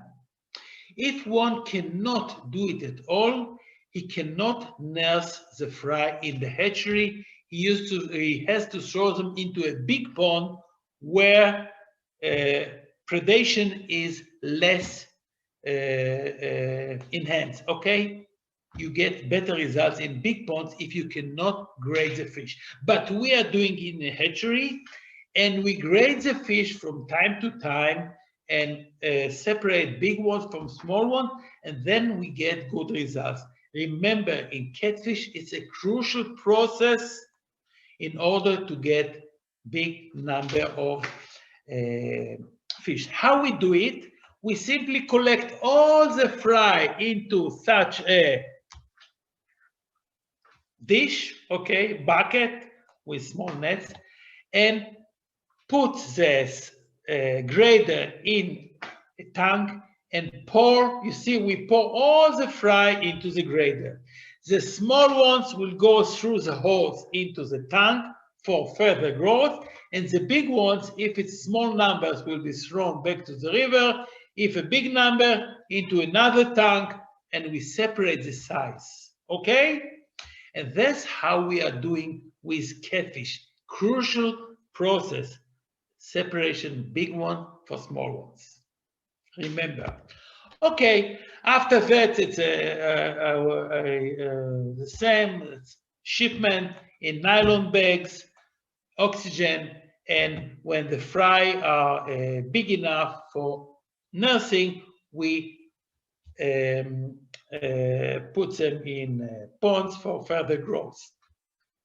Look here. This is a table which you will get, which describes the density of each size, okay, of the biomass, and what is the feed, what type of feed. So let's go from 0 to 0.1 gram. This is the first size we are feeding with Artemia, okay? From 0.1 to 0.3 grams, we are feeding with particles, which in Israel we call O2. This is something like 400 micrometer size particles. You will have it, don't worry. From 0.3 to 1 gram, 3 to 4 millimeters. Okay, and then you see the size of food and the percentages of body weight. You see, so for each size, you have different density, you have different feed, and different feeding rate. Protein for a catfish, we're trying to have 35 to 45% protein. It's up to what we can get in the market. And the last slide will show you how many times we are grading the fish, okay?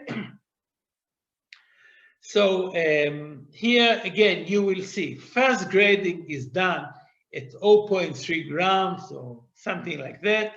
The number 13, 15, 20 is a code in Israel, leave it, but this is done after 7 days, and one more time 10 days later, and once 4 times till we are stocking the fish in a pond. That's all. And why did I show you this presentation? Of 3 reasons. First of all, the difference from carbs is the adhesive material which cannot be used the milk. Remember, you have to attach the eggs to brush the soap. Secondly, the problem of predation, okay? You have to grade the fish in order to separate big ones for small ones. And thirdly, the times of grading till you stock the fish in an open pond for further growth. And again, if one cannot grade his fish very well, he will do all this nursing stage from 0.1 till 10 grams till 3 grams, whatever, in a bigger pond where the predation is less significant than in the tanks. That's all I wanted to show about catfish. You will get it, so you in the future, if somebody would like to have it, to do it, he will have these hints for this process. Okay, promise 2 minutes. It took 5 minutes, but you will get it later on. And now, before we say bye-bye, let's hear if some remarks or questions. Okay? Yes. Thank you, Achik. Okay. Yeah. If you can stop sharing, it will be nice. Maybe Jens, would you like to ask directly your question?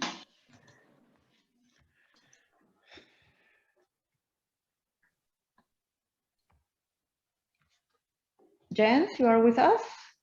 Yes. Yeah.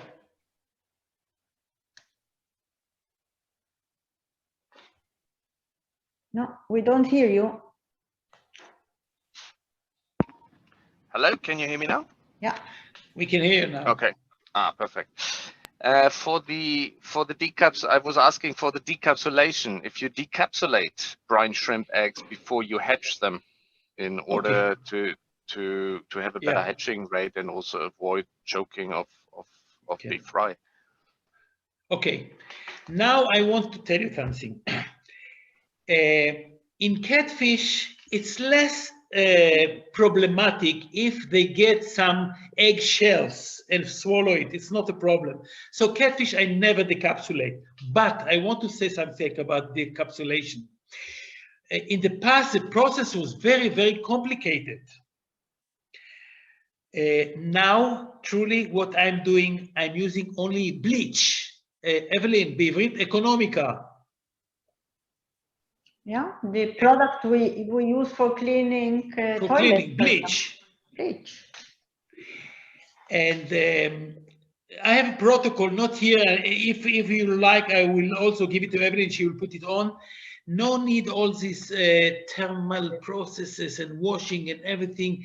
Bleaching only, okay? It's a very short process, very good. You see how the cyst becomes slowly reddish or pinkish. Then you end the process. It's very easy. So for fish with small larvae like carps, like bass, okay, where the larvae are small, and we don't want them to swallow eggshells, we are doing this decapsulation. For catfish, where the larvae is quite big and no problem, I'm not doing it only because I don't want to play with it, but possible, of course. Thanks, Achik. Can you tell us a bit more about temperature for fry, optimum temperature? Look, usually temperature optimum for catfish, you know yourself, is 26, 28, 30 even, not a problem. Let's say in my farm now, the temperature is 30 centigrade, almost 28, 29. And next week I have to produce catfish for one client here. No problem, no problem. I'm using water from the ponds. I'm not using clear water since I don't have. 26 to 30, it's excellent, no problem at all. Here in Israel, we have a problem because in the winter, the temperatures drop down to 8, even 7, sometimes less, and catfish suffer, sometimes dies, okay? But if you want to produce fingerlings of catfish, you have to warm them up in the hatchery. No choice. Thank you, Achik. Here we have a question from Alfred. Are you supposed to continue grading even after stocking? It's not practice. Usually, look. Fry, small difference of 0.1 gram is crucial in the fingerling or fry stage. But when fish are over, let's say, 20 grams, 30 grams, even 100% difference, let's say one fish is 10 grams and another one is 50 grams, there will not be predation. So if you succeed to stock fish or till, let's say, 10 grams in a reasonable small difference of sizes, you can end up not playing with them, okay? Because any grading like this, it's tedious, it costs money. It's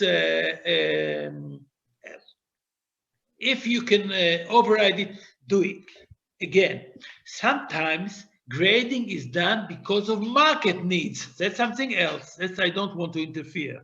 Sometimes people need only this size, only this size. That's a different story. And it's done in any fish, tilapia, salmon, any fish. I'm talking about the predation. After you have overcome reasonable size, 15 gram, and the fish is plus minus the same, you can end up with the same number, almost the same number, while coming to the market size, and no need to do it. Okay? And usually in Africa, the fish are cultured in a bigger pond, not in small tanks. And if you want to grade, just to drain the pond and to collect the fish, it's a pain in the ass, sorry, but if you can override it, don't do it. About hormones, what hormone do you inject in catfish? The same as in carbs. I'm using GnRH or LHRH analog, one injection. And many people are using carb pituitary extract. If you are in the field, you can collect from fish which you sell to the market the pituitary of catfish and use it for future generation. Any of this hormone is effective in catfish, and I have tried GnRH, common carp pituitary, catfish pituitary, and HCG. All of them are effective in induce spawning of catfish, African catfish.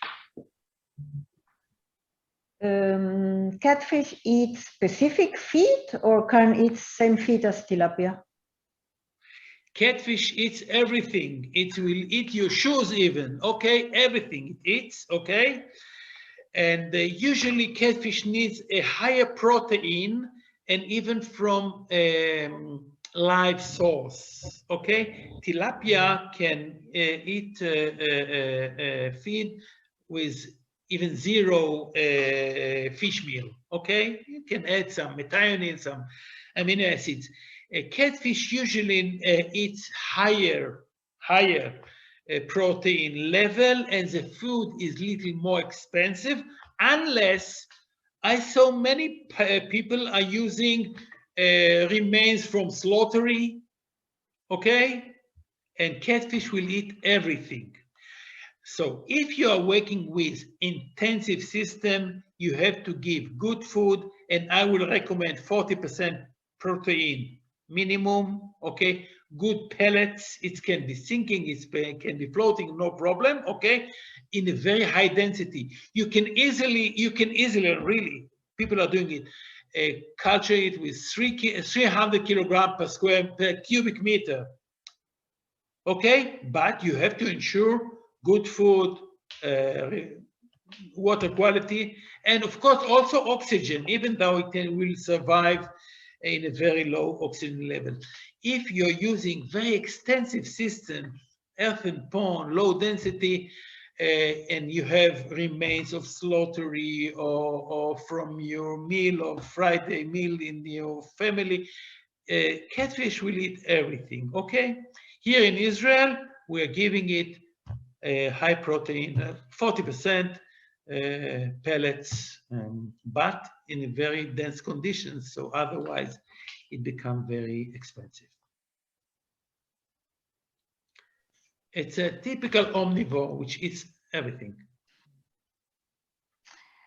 Achik, Asafu says catfish are seasonal breeders. Do we have techniques of breeding it throughout the year? Any fish can be bred throughout the year if you give it the optimal condition for spawning. With catfish, it's very easy because temperature is a key factor, okay? No need to play with photoperiod. You know, in Africa, photoperiod is not that dominant. So if the temperature is above 24 even, okay, you can spawn it. Of course, you can, and what I did, we have a farm here in Israel where they have geothermal water, 28 all the time. So I had a tank, plastic tank, mix males and females, very high density, and during all the year, I choose females and males from this tank, spawn them and put them in the other tank. And after 3 months, you can use them again. That's for my condition. So, Asafu, for spawning throughout the year, just give them the right temperature and conditions, okay? As a female catfish, if you inject her with GnRH, probably after 3 or 4 months can do it again, okay? Males, you have to bring them from the dead, okay? So you need to always to supply males since we are killing them, okay? Only temperature is important, and of course, good conditions. Thank you. How many catfish fingerlings are stocked per meter in grow-out ponds? Again, it's up to the system. Look, it's up to the system. In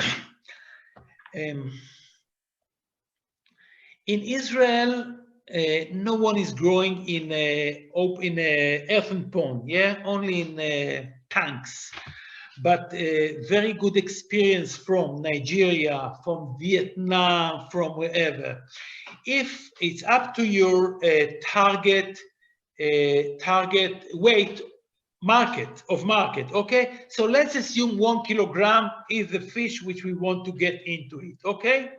So I will recommend in your conditions, and I don't know your conditions, if you can supply water, okay, and food, you can stock up to 200 or 150 kilograms per, no, this will be too much, sorry.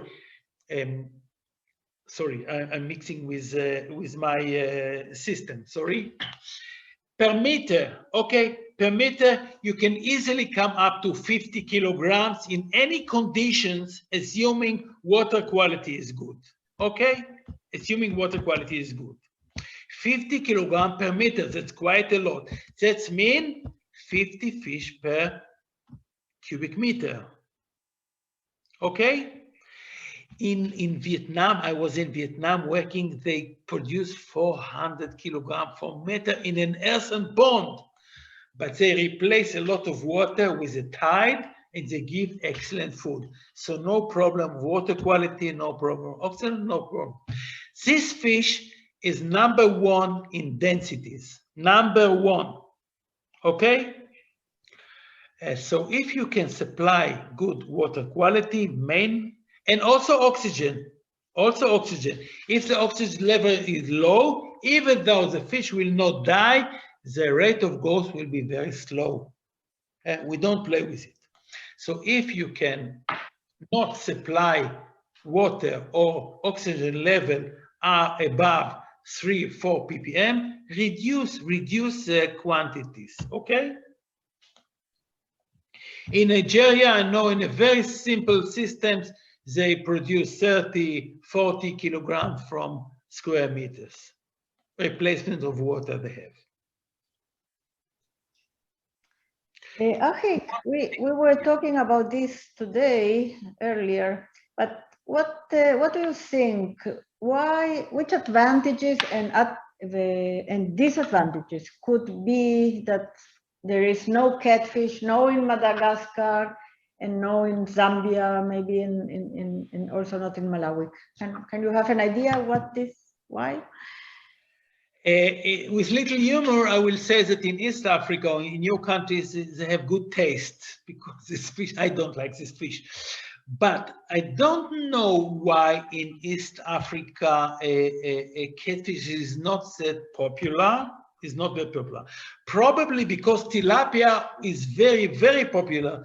The origin of tilapia in the world is from the lakes of East Africa. Maybe it's a tradition and abundance of the fish. In West Africa, I'm talking about Ivory Coast, Senegal, Nigeria, the catfish is very popular. You find it everywhere. And business of a catfish is excellent. And they produce really in simple systems, very, very high density and big amounts of catfish. So to answer it, probably it's an evolution of the system, but maybe our friends know better why they don't culture catfish. Yeah, let's ask them. Somebody can answer this question.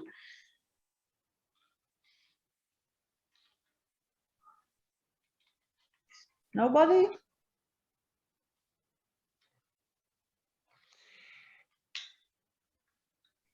Catfish is Never not mind. popular in Zambia due mainly to religious beliefs. Oh, really? Oh, you Jew like us, you know, the Jews are not eating catfish since it has no scales. We don't eat, I mean, by our religion, we don't eat fish without scales like catfish. Ah, nice, interesting. And in Malawi, catfish breeding is done on low scale due to equipment. Okay, anyway, I think the main reason is market. If there will be a market for catfish, people will produce it, okay? And that's the easiest species to grow. Production of fingerlings, little more complicated because the problems which I have described, predation and things like this. But if you overcome this problem, good business can be set. I have to tell you something.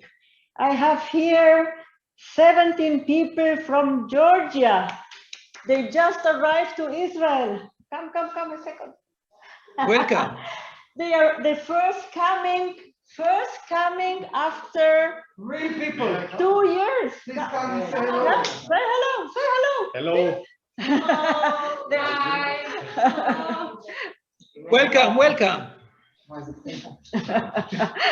What about the khachapuri? You have khachapuri? This is a course with Zambia, Malawi, and Madagascar on fish culture, fish farming. Okay. Next time they will be here. Yeah, you see, they just arrived. Welcome, friends. Welcome. Introduce you to Evelyn on Sunday. Shalom.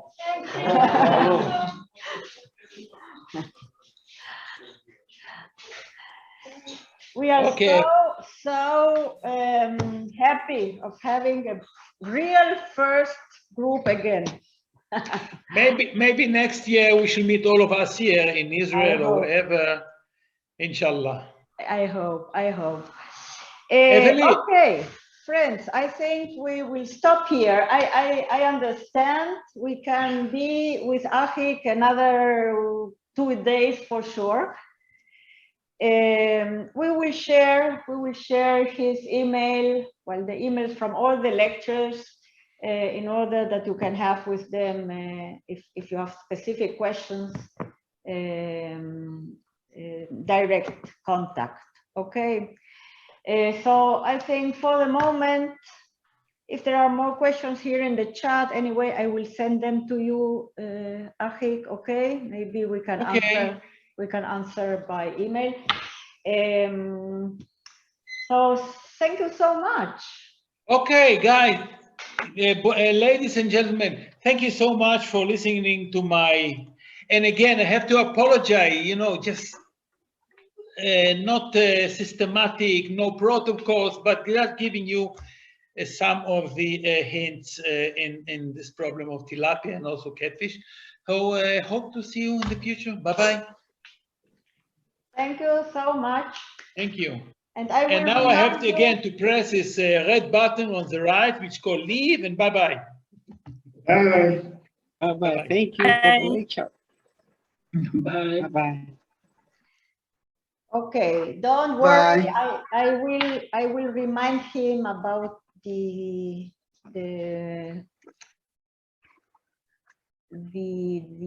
protocols and the tables. Okay, don't worry.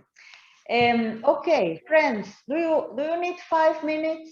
Maybe 5 minutes for a water, for a cup of water, and okay, let's do 2 minutes. 2 minutes, and we go to Kenya. It's okay?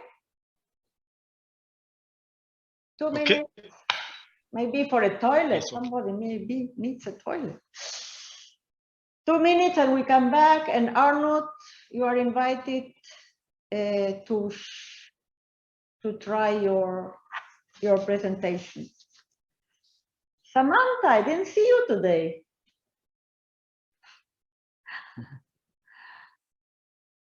I'm not sure. My camera, it works. Because for me, the entire screen at the moment is black, so I'm not sure. Ah, Happy to be here. okay, but I see you. I see you. Nice That's to good. see you. Nice to see you. Okay. Nice. See, Arnoud, you are here, yeah? Yes, I see you. Yeah, I'm here. Okay, I am also going to bring a glass of water and we begin to share your I'll do it. okay? Yeah.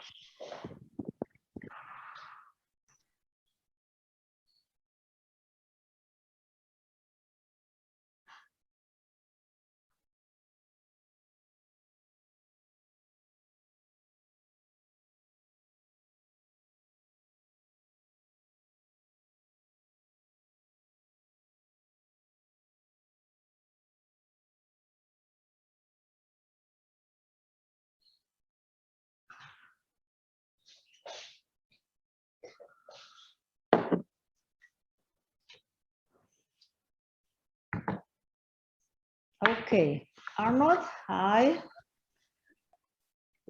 Waiting. Hi, Evelyn. Hi. Mm, Okay, you can, let me see. Yeah, you can. I am on it. You can share.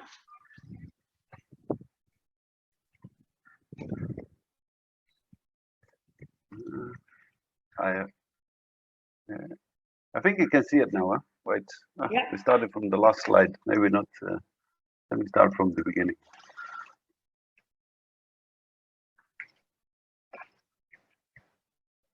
Mm.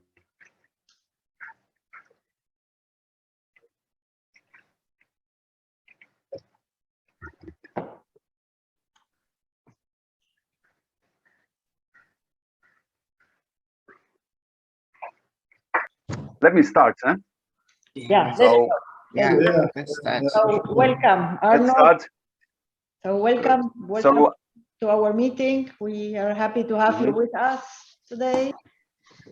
And well, we are happy to hear about your project in Kenya. So great, thank you.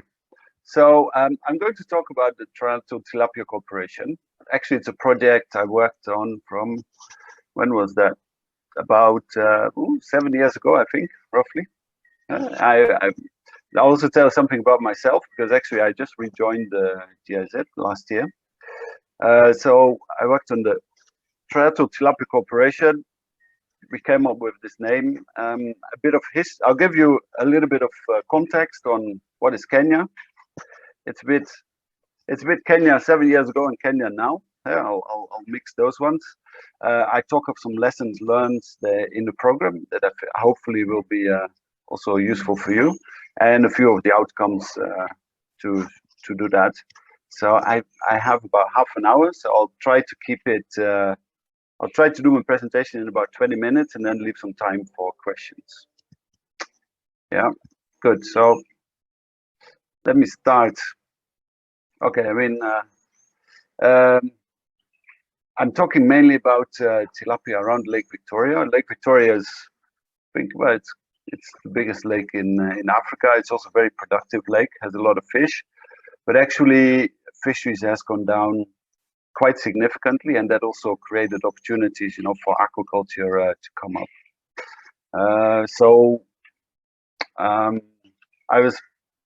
By then I was based in Kisumu on the lake, and we worked in several counties, well, by then districts around the lake in the Trilateral. So how did it work? You know, there was Israel-Germany agreement. There was in 2012 a letter was signed, you know, an intention to work together in developing countries. So Kenya was one of them. There was, you know, actually the story behind it is that the German ambassador and the Israeli ambassador, you know, like they come and visit projects and they always write something in the guest book. So one of the ambassadors flipped through the book and said, "Oh, I also see the ambassador of the other countries coming. So let's see, you know, what they're doing here." And And that's how they came together. We visited each other's projects. Israelis had many different projects, and in the end, we said, okay, fine. Okay, what should be the project should be about? About looking at alternative livelihoods. They looked at wastewater management. All areas where Germany and Israel both have a lot of experience, and also where there was a need and opportunity to improve on. So the focus in the end was on aquaculture because, as I said, Israel has great. I mean, you've seen quite a few experts already in that they have a lot of experience in aquaculture, also in ponds, in difficult areas. And here the market opportunity was definitely fish, because fish prices had gone up, so supply had gone down. Because look, in the end, it's all about the market. I mean, Achikam also said it. Why is catfish not really working? Well, maybe it's a market game. A lot of perception around it, etc. So, but what we were basing on, we were basing our interventions on a program that was already started by the government of Kenya called ESP, Economic Stimulus Program, that invested in constructing about 40,000 fish ponds in the whole of Kenya. Okay, well, we didn't focus on the whole of Kenya. We just focused on the area around Lake Victoria, so West Kenya, because to do fish farming, you do need water. Some of the fish ponds were maybe not constructed in the right place, etc. But an initial investment, is a good place, to take off for a project. Yeah, because so this project, what was it about? It was mainly about capacity building. So what I'll talk about is, what have we learned in this program on the capacity building? How did we approach it? Some challenges, how we convert the challenges into opportunities, and hopefully, I hope by the end of this presentation, you'll pick 1, 2, maybe a few more things. They say, okay, fine, this I can use either in your project or in your farm or anything to help. For example, I'm also in the WhatsApp group. So, if you have any questions, that come up, you can always put them in the WhatsApp group and I'll get back to you.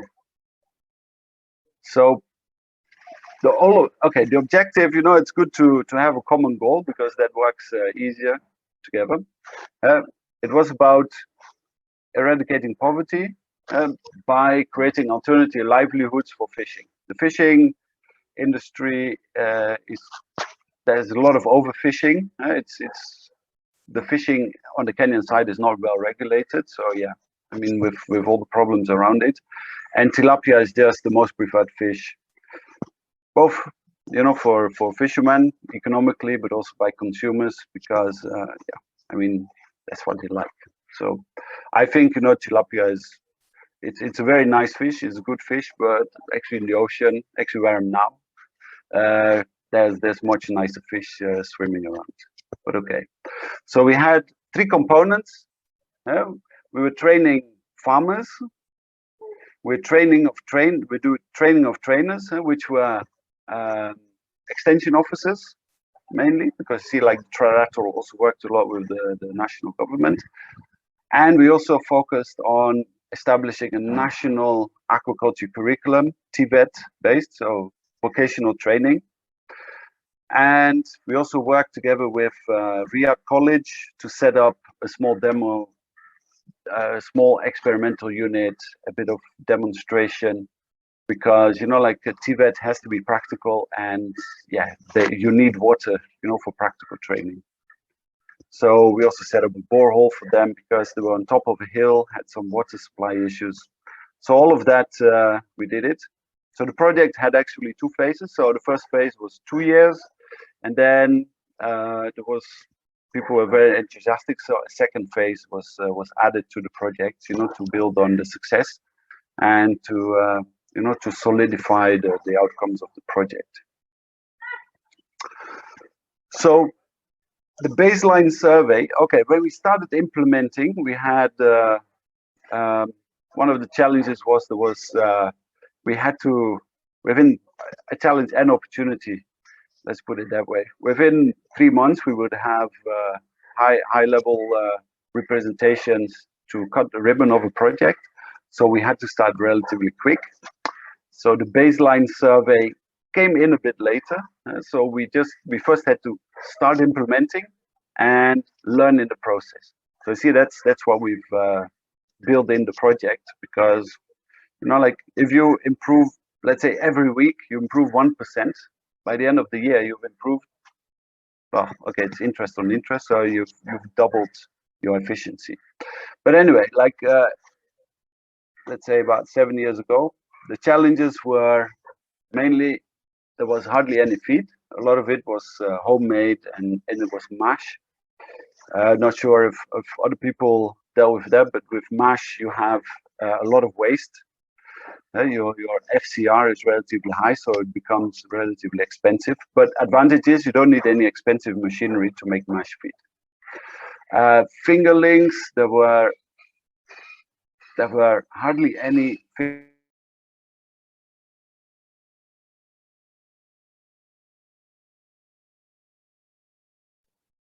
Oh, we lost him.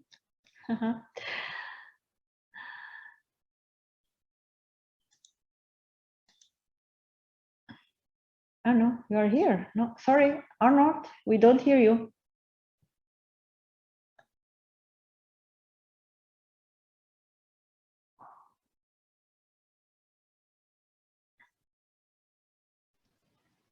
Arnoud, you have to unmute yourself. You're muted. You have to, yeah.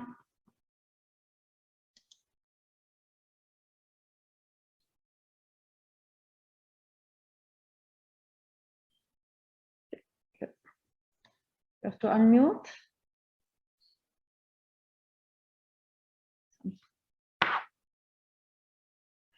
No. No. No. No. Sorry, yeah. Yeah, somehow automatically it popped on my screen. Sorry for that. I didn't notice. It happens. But yeah, just it happens. I talk too much. I got it. Good. I'll go a bit faster. Good. So I hope you heard about the quality feeds was a problem. Quality fingerling was a problem. Fish market, like aquaculture is different. It uses different market channels than fisheries. Fisheries, everything comes to one landing site, and then fish is marketed into the other areas.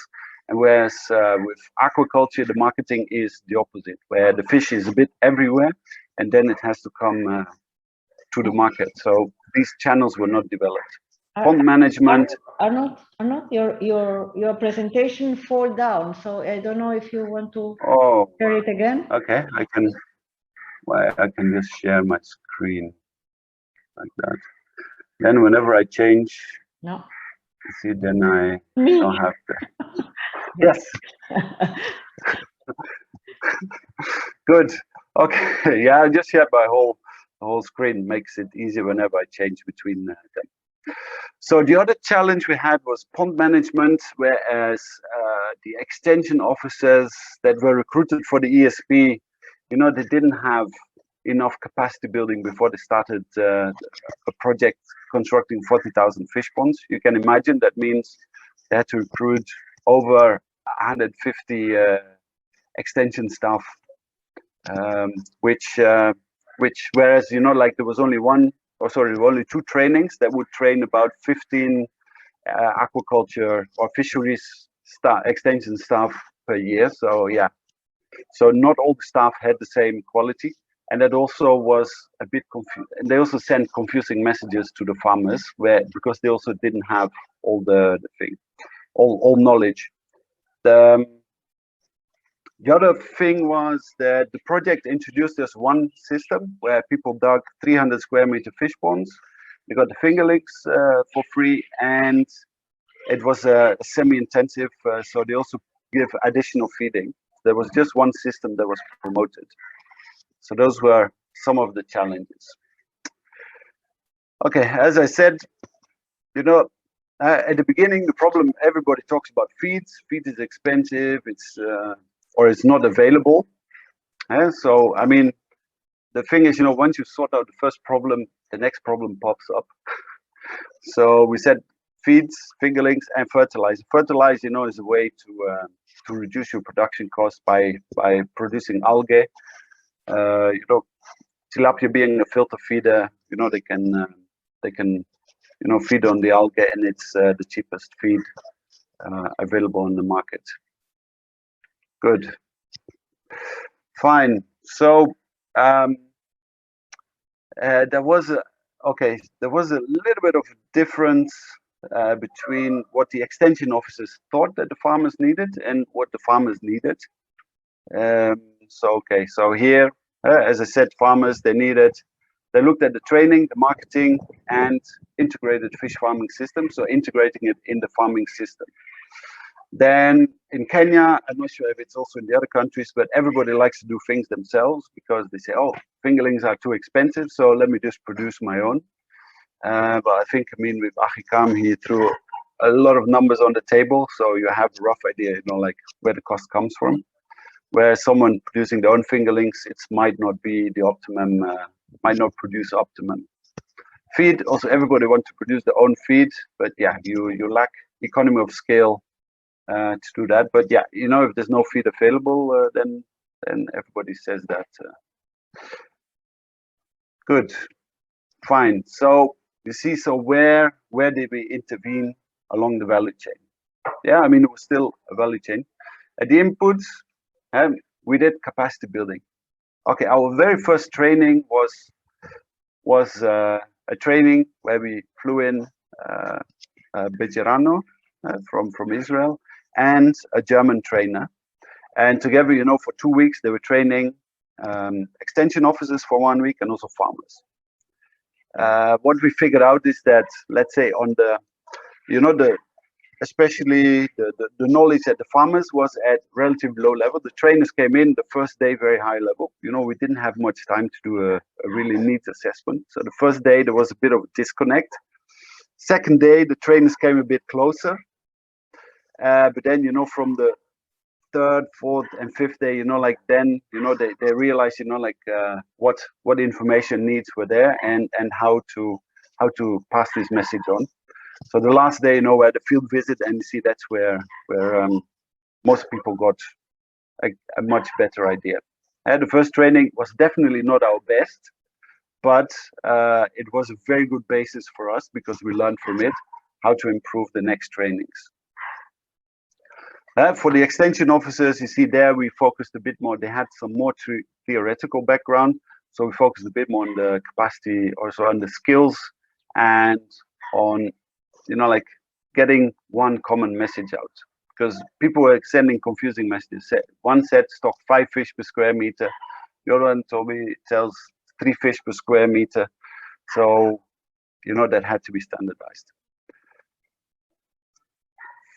Then we also had specific trainings for private sector, the feed producers, the fingerling producers. So those were trainings where we started charging for it, for the private sector, where extension officers, they didn't charge for it.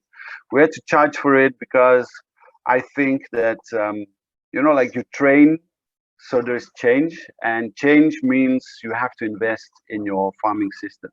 So already, if it's a problem, to spend a little bit of money, because training was highly subsidized, a little bit of money on the training, then, how sure are you that this person who wants a free training, how much are they willing to invest to change their system? Because in the end, look, we want to invest in change. So we're charging for it, and also, puts the trainee in a stronger negotiation position, because during the training, they will come and tell you, look, but you didn't deal with catfish, for example. You see, like Achikam, yeah? So we had much more critical participants, and the trainers were challenged more, and I think people also learned more during that one. So on the production, we did that. The marketing, if you start training with fish farming, here the production cycle is about 8 months. So yeah, like 8 months later, that's where you get the results and the impact of the training. okay, I mean, we also focused a bit on the existing stock that they had, but yeah, key was, you know, like there the biggest problem was people didn't like fish from the pond. They said they have a muddy taste. So, and yeah, you know, that's related to, you know, to the quality of the water. So, you know, with a better quality water, especially the last few days or last few weeks of the farming, you can get a much better taste. But then also a lot of it was people said, no, we only eat fish from the lake. We don't want to eat fish from the pond. But actually, right now, you see that has changed quite a bit, 7 years later. But in those days, that was really a challenge. And then they said the fish is small, but yeah, we also had to train the farm as well. There's also market for small fish. But okay, fine. So this one I'll keep it a bit short, but roughly, so we anchored all our knowledge within Riyadh. Yeah, it works. Yeah, within Riyadh College, that's where I anchored our knowledge, where Mashaf and GIZ brought in their experience. We've trained our 157 TOTs, the basics, and we did a selection of that. We did advanced training of trainers. You know, we picked people who, you know, who had knowledge and also who would be able, you know, to, or who had the drive to share the knowledge. Then we also worked with 6 other training centers, you know, where we also trained trainers of it. And then we had, of course, our main training was, okay, we had the you know, the intensive training which was either feed producers, extension officers, but we also had a lot of farmer field days. You know, that's where people learn the most because it's practical and someone speaks standing in a fish pond on the things, you know, that have to be changed. Good. So okay, the few things that we have.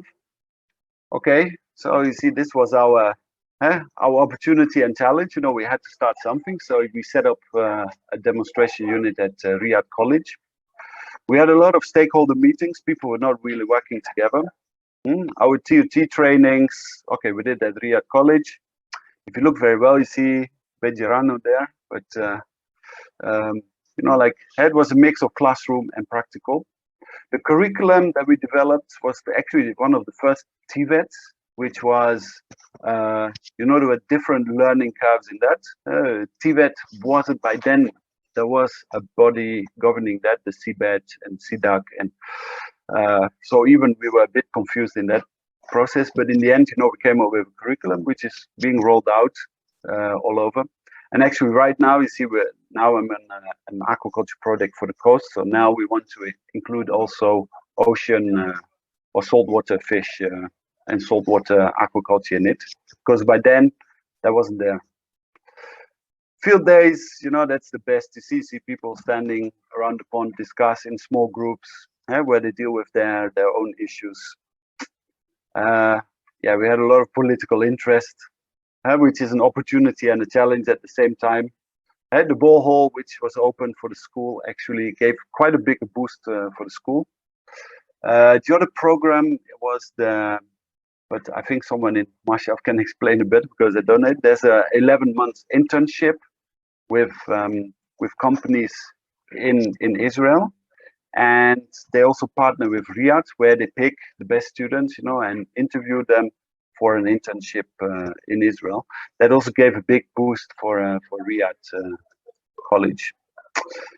Okay, the quick guides. I'm not sure if it's. I think it must be somewhere still on the website of the fisheries, but that was our key output where we said, okay, these are the standard. This is the standard message that we're going to share with the farmers. It's 25 pages. If I look at it now, I said, well, you know, we didn't talk of markets. We didn't talk of, well, quite a few other things. We didn't do as complicated calculations as we had in the previous session. But just, you know, like, you know, if people get confused, nobody knows what to do. So, yeah. And then, you know, the specific. And then we also had a delegation from Kenya visit the aquaculture and fisheries industry in Germany. So, what did we learn? I think, see, I'm also over time almost. you know, there wasn't really a sector master plan for development. So you see, that's where we, that would have helped a bit more. I mean, okay, what we did was, you know, building on what was there. So it worked, but yeah, I mean, it would have been better, you know, if we all had a vision, you know, a bit further than just the end of the program. Hands-on training, most important, you know, that's how everybody learns. You see, even an extension officer also has to explain a farmer, you know, what to do. So yeah, one message, you know, confusion or confusion, however you put it. If people get confused, they get lost in the story. Yeah. And you know, like the ESP program just did one farming system, but there's also more extensive farming system just using just fertilizing the water, and that's also a system which actually has very good return on investment. But yeah, production cycle is longer, etc. Ownership by stakeholders is key. You know, like whenever we had the training, we always made sure we had feedback from them, because you know, whatever feedback they gave, you know, that's what we use to improve the program and to address it to their needs. Okay, there's always there's a fine line between what people want and what they need, so we try to address a bit of both of them. And of course, you know, extension officers, you see, if you empower them together with some farmers, you know, like they do get motivated and they reach out easier. So let me do that. Okay, well, let me focus on the data. You know, there's need for data to guide policy development, and and actually there wasn't really much reliable data on it. So we kind of had some baseline, but you know, like farmers don't like record keeping. I think it's like that in many countries, but it's really key. Your numbers, the numbers determine if there's profit or not. Even if it's for subsistence, see, if people put more in than they get out, is not, in the end, you know, it will just stop.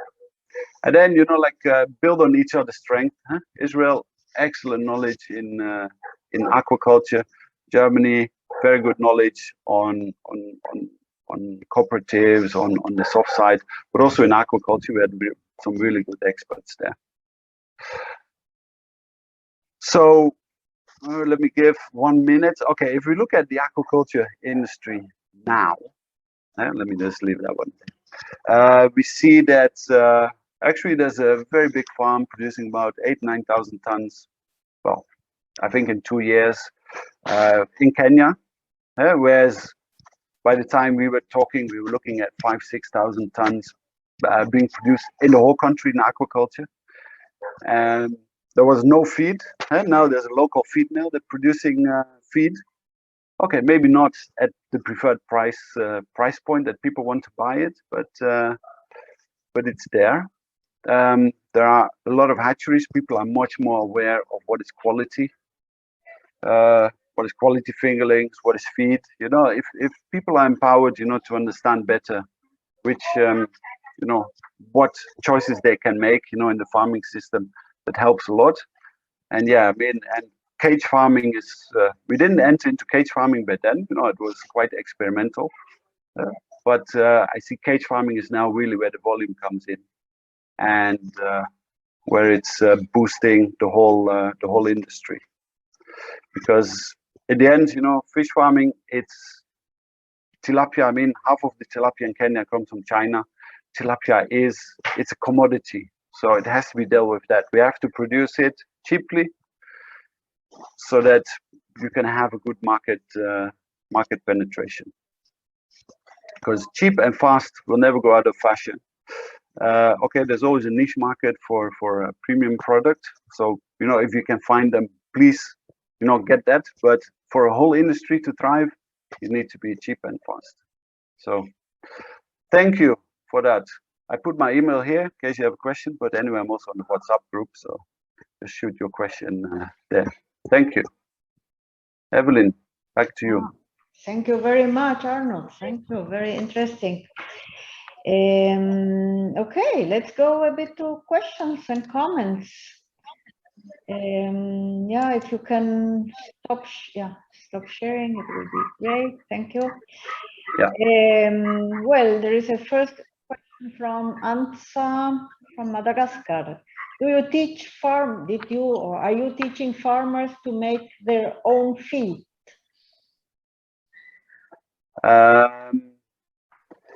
Well, okay. Personally, I wouldn't encourage it. Okay, I don't know the situation in Madagascar, but I know you can get some feeds, for example, from LFL in Mauritius.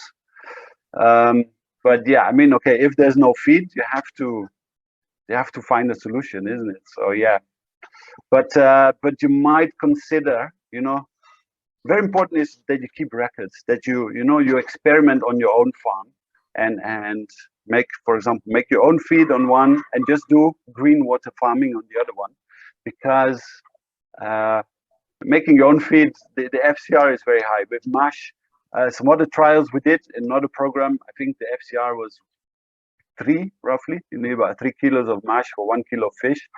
Whereas with pelleted feed, it already drops relatively fast to 2 or even 1.5 FCR. So I suppose the question was more directed to if you are encouraging the farmers to make their own feed, or did you encourage in Kenya to establish a cooperative, for example, that they will produce feed for the farmers? okay, yeah. I think, I don't know, but yeah. No, that's also a good question. I mean, if there's no feed, you have to find out something. I think with Bejerano, maybe he might have taken you through that. You see the carrying capacity. First, it's the first limiting factor is feed, and then the next limiting factor is oxygen. So if feed is your limiting factor. Sorry. Yes. Yep. So if feed is your limiting factor, yeah, you have to find a solution, and then you have to find an affordable solution. I mean, I know that people who use even rice bran and some other local feeds, and they do make money. But if you keep your records, it's okay. If you don't keep your records, yeah, then it's just flip a coin and hopefully you make money or not. But compare your different farming systems and options. Yeah. And then, yeah, organizing and okay, like I'm not sure if Aaron already talked to you, but yeah, I mean, for fish feed extrusion, your investment is quite high. I mean, maybe you can buy a Chinese system for about $100,000 or something, but you see, you have to think of, okay, well, how much feed do I have to make to get return on my investment? And then if you're very early in the stage, like you have low volumes of feed, you might rather look at importing together with other people than producing your own. I suggest if maybe we can open, or some of you can open mics, so if somebody wants to ask or comment, please raise hands, and let's try to do it personally. In the meantime, maybe Anne is asking, what need has there been after the project of further update of knowledge? Has there been any further competence strengthening or update, or suppose a continuous training? Yeah, I mean, projects are always limited in time and means. So, we did where we thought that we had most of the impact. But I mean, of course, like as soon as you look for improving, I mean, let me ask the question maybe a bit differently. Well, what else would you do right now? I think right now there's need for more public-private partnerships with hatcheries and also with the feed mills, to get better quality fingerlings in, to get more affordable feed in. So that's where I look. For the curriculum, as I said, like right now I'm on a project more focused on mariculture. and mariculture wasn't included in the curriculum at all. Okay, it's at a very low level here right now. I mean, I think the biggest producer is producing 2 tons of crab per year. Well, that was before Corona, so I think right now it's a bit less. So yeah, but that's also something that we're going to include in the curriculum. But yeah, curriculum you don't update just every year. That's it's a lot of work. It's quite costly. Okay, thanks. Mary, please. Yes, thank you for the good presentation. I just wanted maybe to comment on the locally formulated feed. Actually, most of the locally formulated feed is not extruded, as the presenter pointed out already, because the extruder itself is very expensive. And so it sinks. And in the process, it becomes difficult to realize a good growth for tilapia, because mostly the FCR is quite high as compared to the commercial feed. But then maybe it can depend at the level at which one is operating. But really, if you want to do it as a business, you need to consider commercial feed, which will give you a lower FCR. Thank you. Thank you, Mary. Yeah, what I can do is because I worked in another program also, we did some growth trials in cold and warm areas, and also with different kinds of feed and different strains. So I'll share some information on that for you to give some ideas. We also did some cost calculation in that, so I'll share that with you. I hope if you're not in the WhatsApp group, find a buddy that can forward it to you, email or whatever chat you're in. Yeah, we are sending to the Madagascar friends by email the information. Jens, you have also raised your hand, please. Yeah, thanks a lot. Thanks a lot for the lovely presentation. I would actually chip into the same as what was just mentioned by Mary, because I would like to be very interested in seeing the cost relationship between pelletized feeds on the one side, where you mentioned, which has an FCR of something like 1.5 to 2, whereas the mesh feed has a FCR of probably 3 or even 4. But how about the price difference? So that should come to somehow a calculation in terms of feed cost per kilo of fish. Is there the mesh feed still so much more expensive compared to the pelletized feed, or? Yeah, so mash here is sold between 75 shillings to 100 shillings. So let's say 100 shillings is $1, so 0.75 to $1 per kilo. Whereas extruded feed at the moment, let's say it's about $1.3. So there you can do the maths roughly. Yeah, thanks a lot. I suppose we will discuss much more about feed in the next 2 meetings.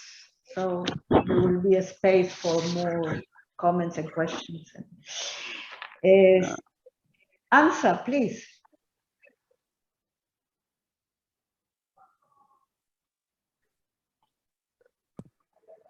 Can you hear me? Yes. Yes. Okay, thank you.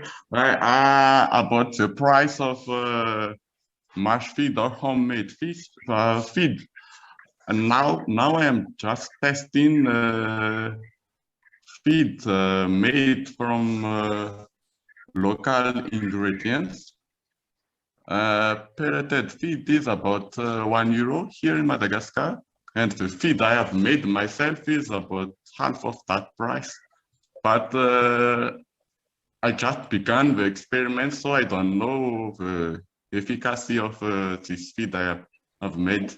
But we are testing it now. Thank you. Oh, excellent. That's nice. Yeah, but yeah, also monitor your water quality. Yeah, mash does deteriorate your water quality, your oxygen demand quite a bit. So also take that into consideration in your experiment if you have oxidimeters. Thank you. Safu, would you like to ask your question by yourself? Yeah, thank you for the presentation. The background for the presentation was on the effects of overfishing in Lake Victoria. We don't hear you very well. Can you go to the mic? Hello? Yeah. Can you hear me? A bit louder, please, but I somehow hear you. Hello. I was saying the presentation, the background was about fishing in Lake Victoria. Now we are looking at communities whose livelihoods depends on daily cash from fishing. What was the perception of the people to take up fish farming, because their dependence is mainly on fishing, where they get cash on daily basis. Yeah. Yeah. Okay. Yeah, Bob. Thank you, Asafu, for the question. Well, you know, fishing and fish farming is comparing a hunter and someone who rears cows.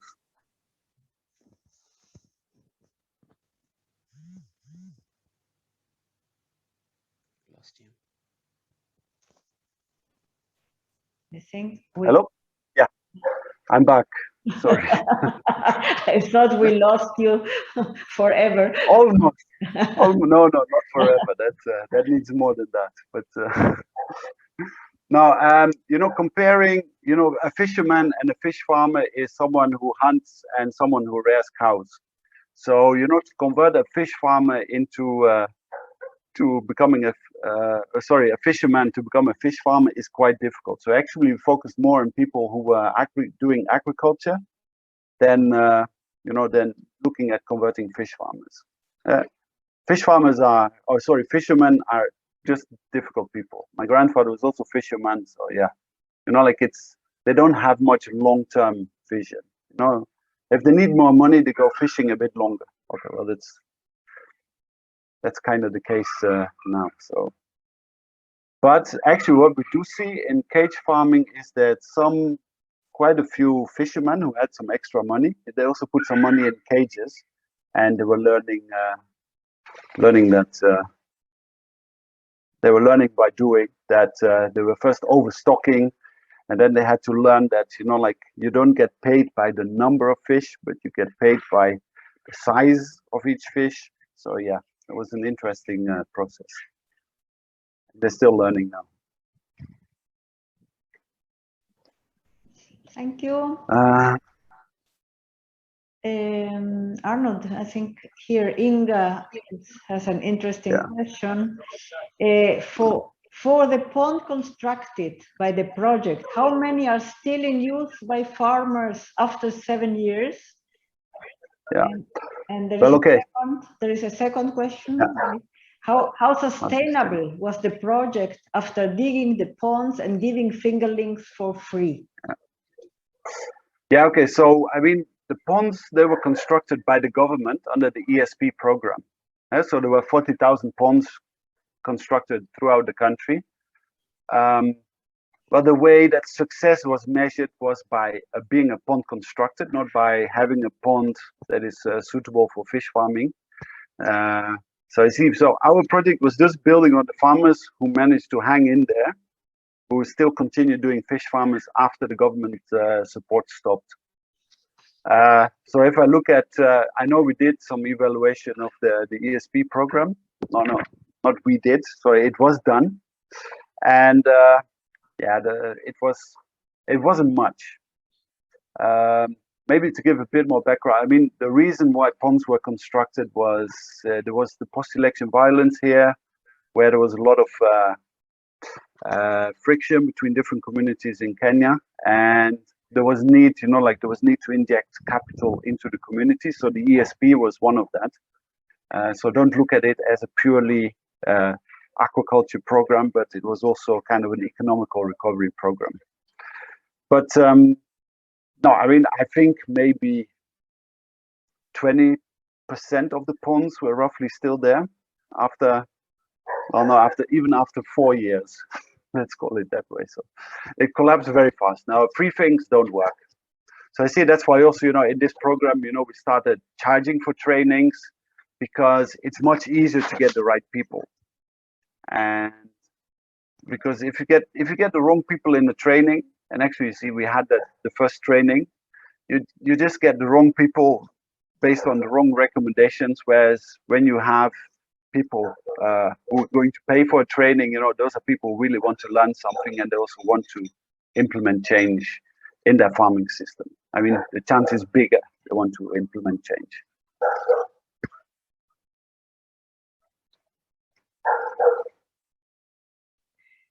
Sorry, everybody. Yeah. I think we are quite on time, and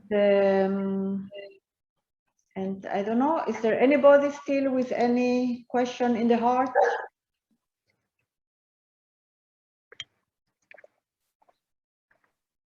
No comments, questions, something? Okay. So Arnoud, thanks a lot. Bravo for Kenya. Anything on women's participation? You are still in Kenya? I'm still in Kenya. Yeah, actually now I'm on the coast. So I just joined. Actually, I've been living here for 11 years, but I just joined GIZ. I was running my own business, and Corona is not good for business, I can tell you. So, especially, there's not much like Europe subsidy for businesses. So yeah, so I'm still here, but now doing something very challenging on the coast, very interesting. Like for example, Madagascar, you do something with sunfish or sea cucumber. So we're also working on that. We're doing now something on Artemia and dealing with the challenges, to get this sector a little bit off the ground. So good. I see another question on women. Yes, it's a good question. Exactly. So our baseline showed that about 25% of the fish farmers were women, a little 25, 27%. So in our program, we set the target at least 30%. But for women to participate in trainings, it's the men don't always allow women to go out. So we made sure we brought trainings closer, or for women who need who came with a baby, we also would pay for the nanny to take her, or we just had the child also running around in the training. We also encourage them to to participate in field days, so they don't pay anything for field days when they come. Other farmers, I mean, we try to charge like 100 shillings or about $1, to participate. But for women, we said all of it is for free, to get this up. Also on International Women's Day, we did some sessions on how you call it, on like successful women. It's good to have some role models in it, because like if you see it can be done, you see, it's much easier to convince people. So yeah, youth. In those days we were not talking about youth. I might sound like an old guy, but 7 years ago, youth was, not much. Actually, in another program I ran after I was consulting in, we did something on youth, and then one of the things, the average age of a fish farm in Kenya is about 52 years. That's the average. So that means there are also fish farmers of 80 years, but also some that are a bit younger. The definition of youth in Kenya is anybody under 35. So one of the aspects we introduced was succession planning. There was, we tried to do a business canvas model. So, where we said, okay, fine, how do you run your aquaculture farm as a business? And then we added one box to it saying, you know, how are you going to make sure that also your children can take off your farm when you're not there? Very controversial topic. You know, nobody wants to talk about dying. I'm not sure how it is, but in Kenya, like talking about death is just a taboo. So yeah, so we had to, you know, like put a formulation in it where people said, yeah, you know, like how can we also, you know, create some income for the youth, bring in some new ideas, and yeah, well, you know, if you're the first one, don't expect miracles. You know, I mean, there's an adaptation curve where, you know, the early adopters might take it, which is about 2.5%. So you know, that was more our target, but yeah, it's getting there. But yeah, you know, but yeah, youth participation. Like right now, this program we have to work 70% youth, and it's a challenge, I can tell you. You know, youth want daily money, as was said. You know, like fishing, they rather do a motorbike taxi than go into fish farming. So we have to figure out a model where they can do both at the same time. Something for the long run, something, but that brings in money every day.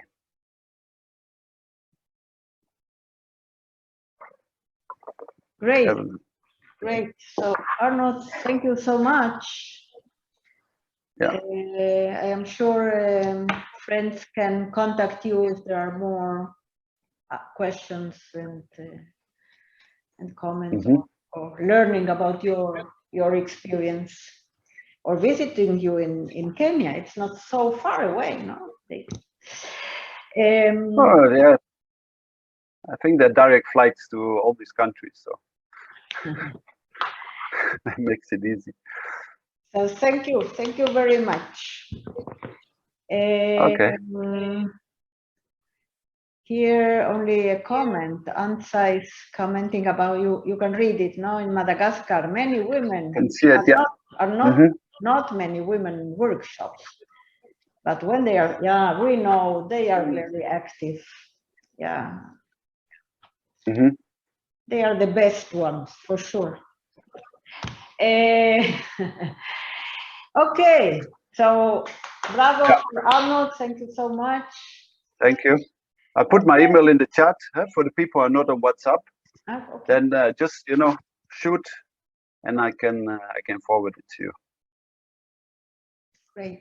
Yeah, it's not an easy name. Just copy paste it. My advice. Good, good. Okay, friends. Before we are saying bye-bye, we have ahead 2 meetings still, but the last one, the idea is to have a little, like a round table at the end, okay, in order somehow to come up with some ideas, maybe some proposals. I know this webinar is very, very, very short, but I hope it brought some, maybe some ideas, some interest, some initiatives. What could we do together in the future? For example, what ideas could you bring to the field? Something, okay? So maybe, I don't know, if you are meeting in the week, the groups, maybe you try to discuss this in these 2 weeks, okay? So we can hear you at this roundtable at the end of the program, okay? In order to say, okay, we had 6 meetings, we discussed these topics, maybe we can work together in these new topics in the future. I don't know, we can have a new webinar for youth, for example, or we have something especially for women, or I don't know. Try to think about those things we discussed and bring it up in the last meeting, okay? So for now, if there is somebody who wants to say something still, or we say bye-bye for now. I don't know, Mara, maybe would you like to say something, or Samantha, one of my co-partners in this project? Yes, hello, good afternoon. I think we had a very good, yes, we had a very good session today. Thank you very much. I think we learned a lot, and it was really highly appreciated that we talked about tilapia and catfish today, which are the main species grown in Malawi and Zambia at least. So looking forward to the next session next week. Okay, do you have any idea for this final discussion we would like to have in order to close this webinar? Any idea? Or yeah, maybe we just discuss with the participants first in our own WhatsApp groups to see what they come up with. Okay. If they would like to have a podium discussion, or maybe just have some remaining questions answered or something like that. Great. Maybe next week we manage to have another breakout rooms, even if it's small or short, okay? But try to do something in the week. Okay, friends, great to see you. Have a great week, nice, and stay healthy, be careful, be good, and eat a lot of fish, and all the best. Thank you very much. Thank you, Evelyn.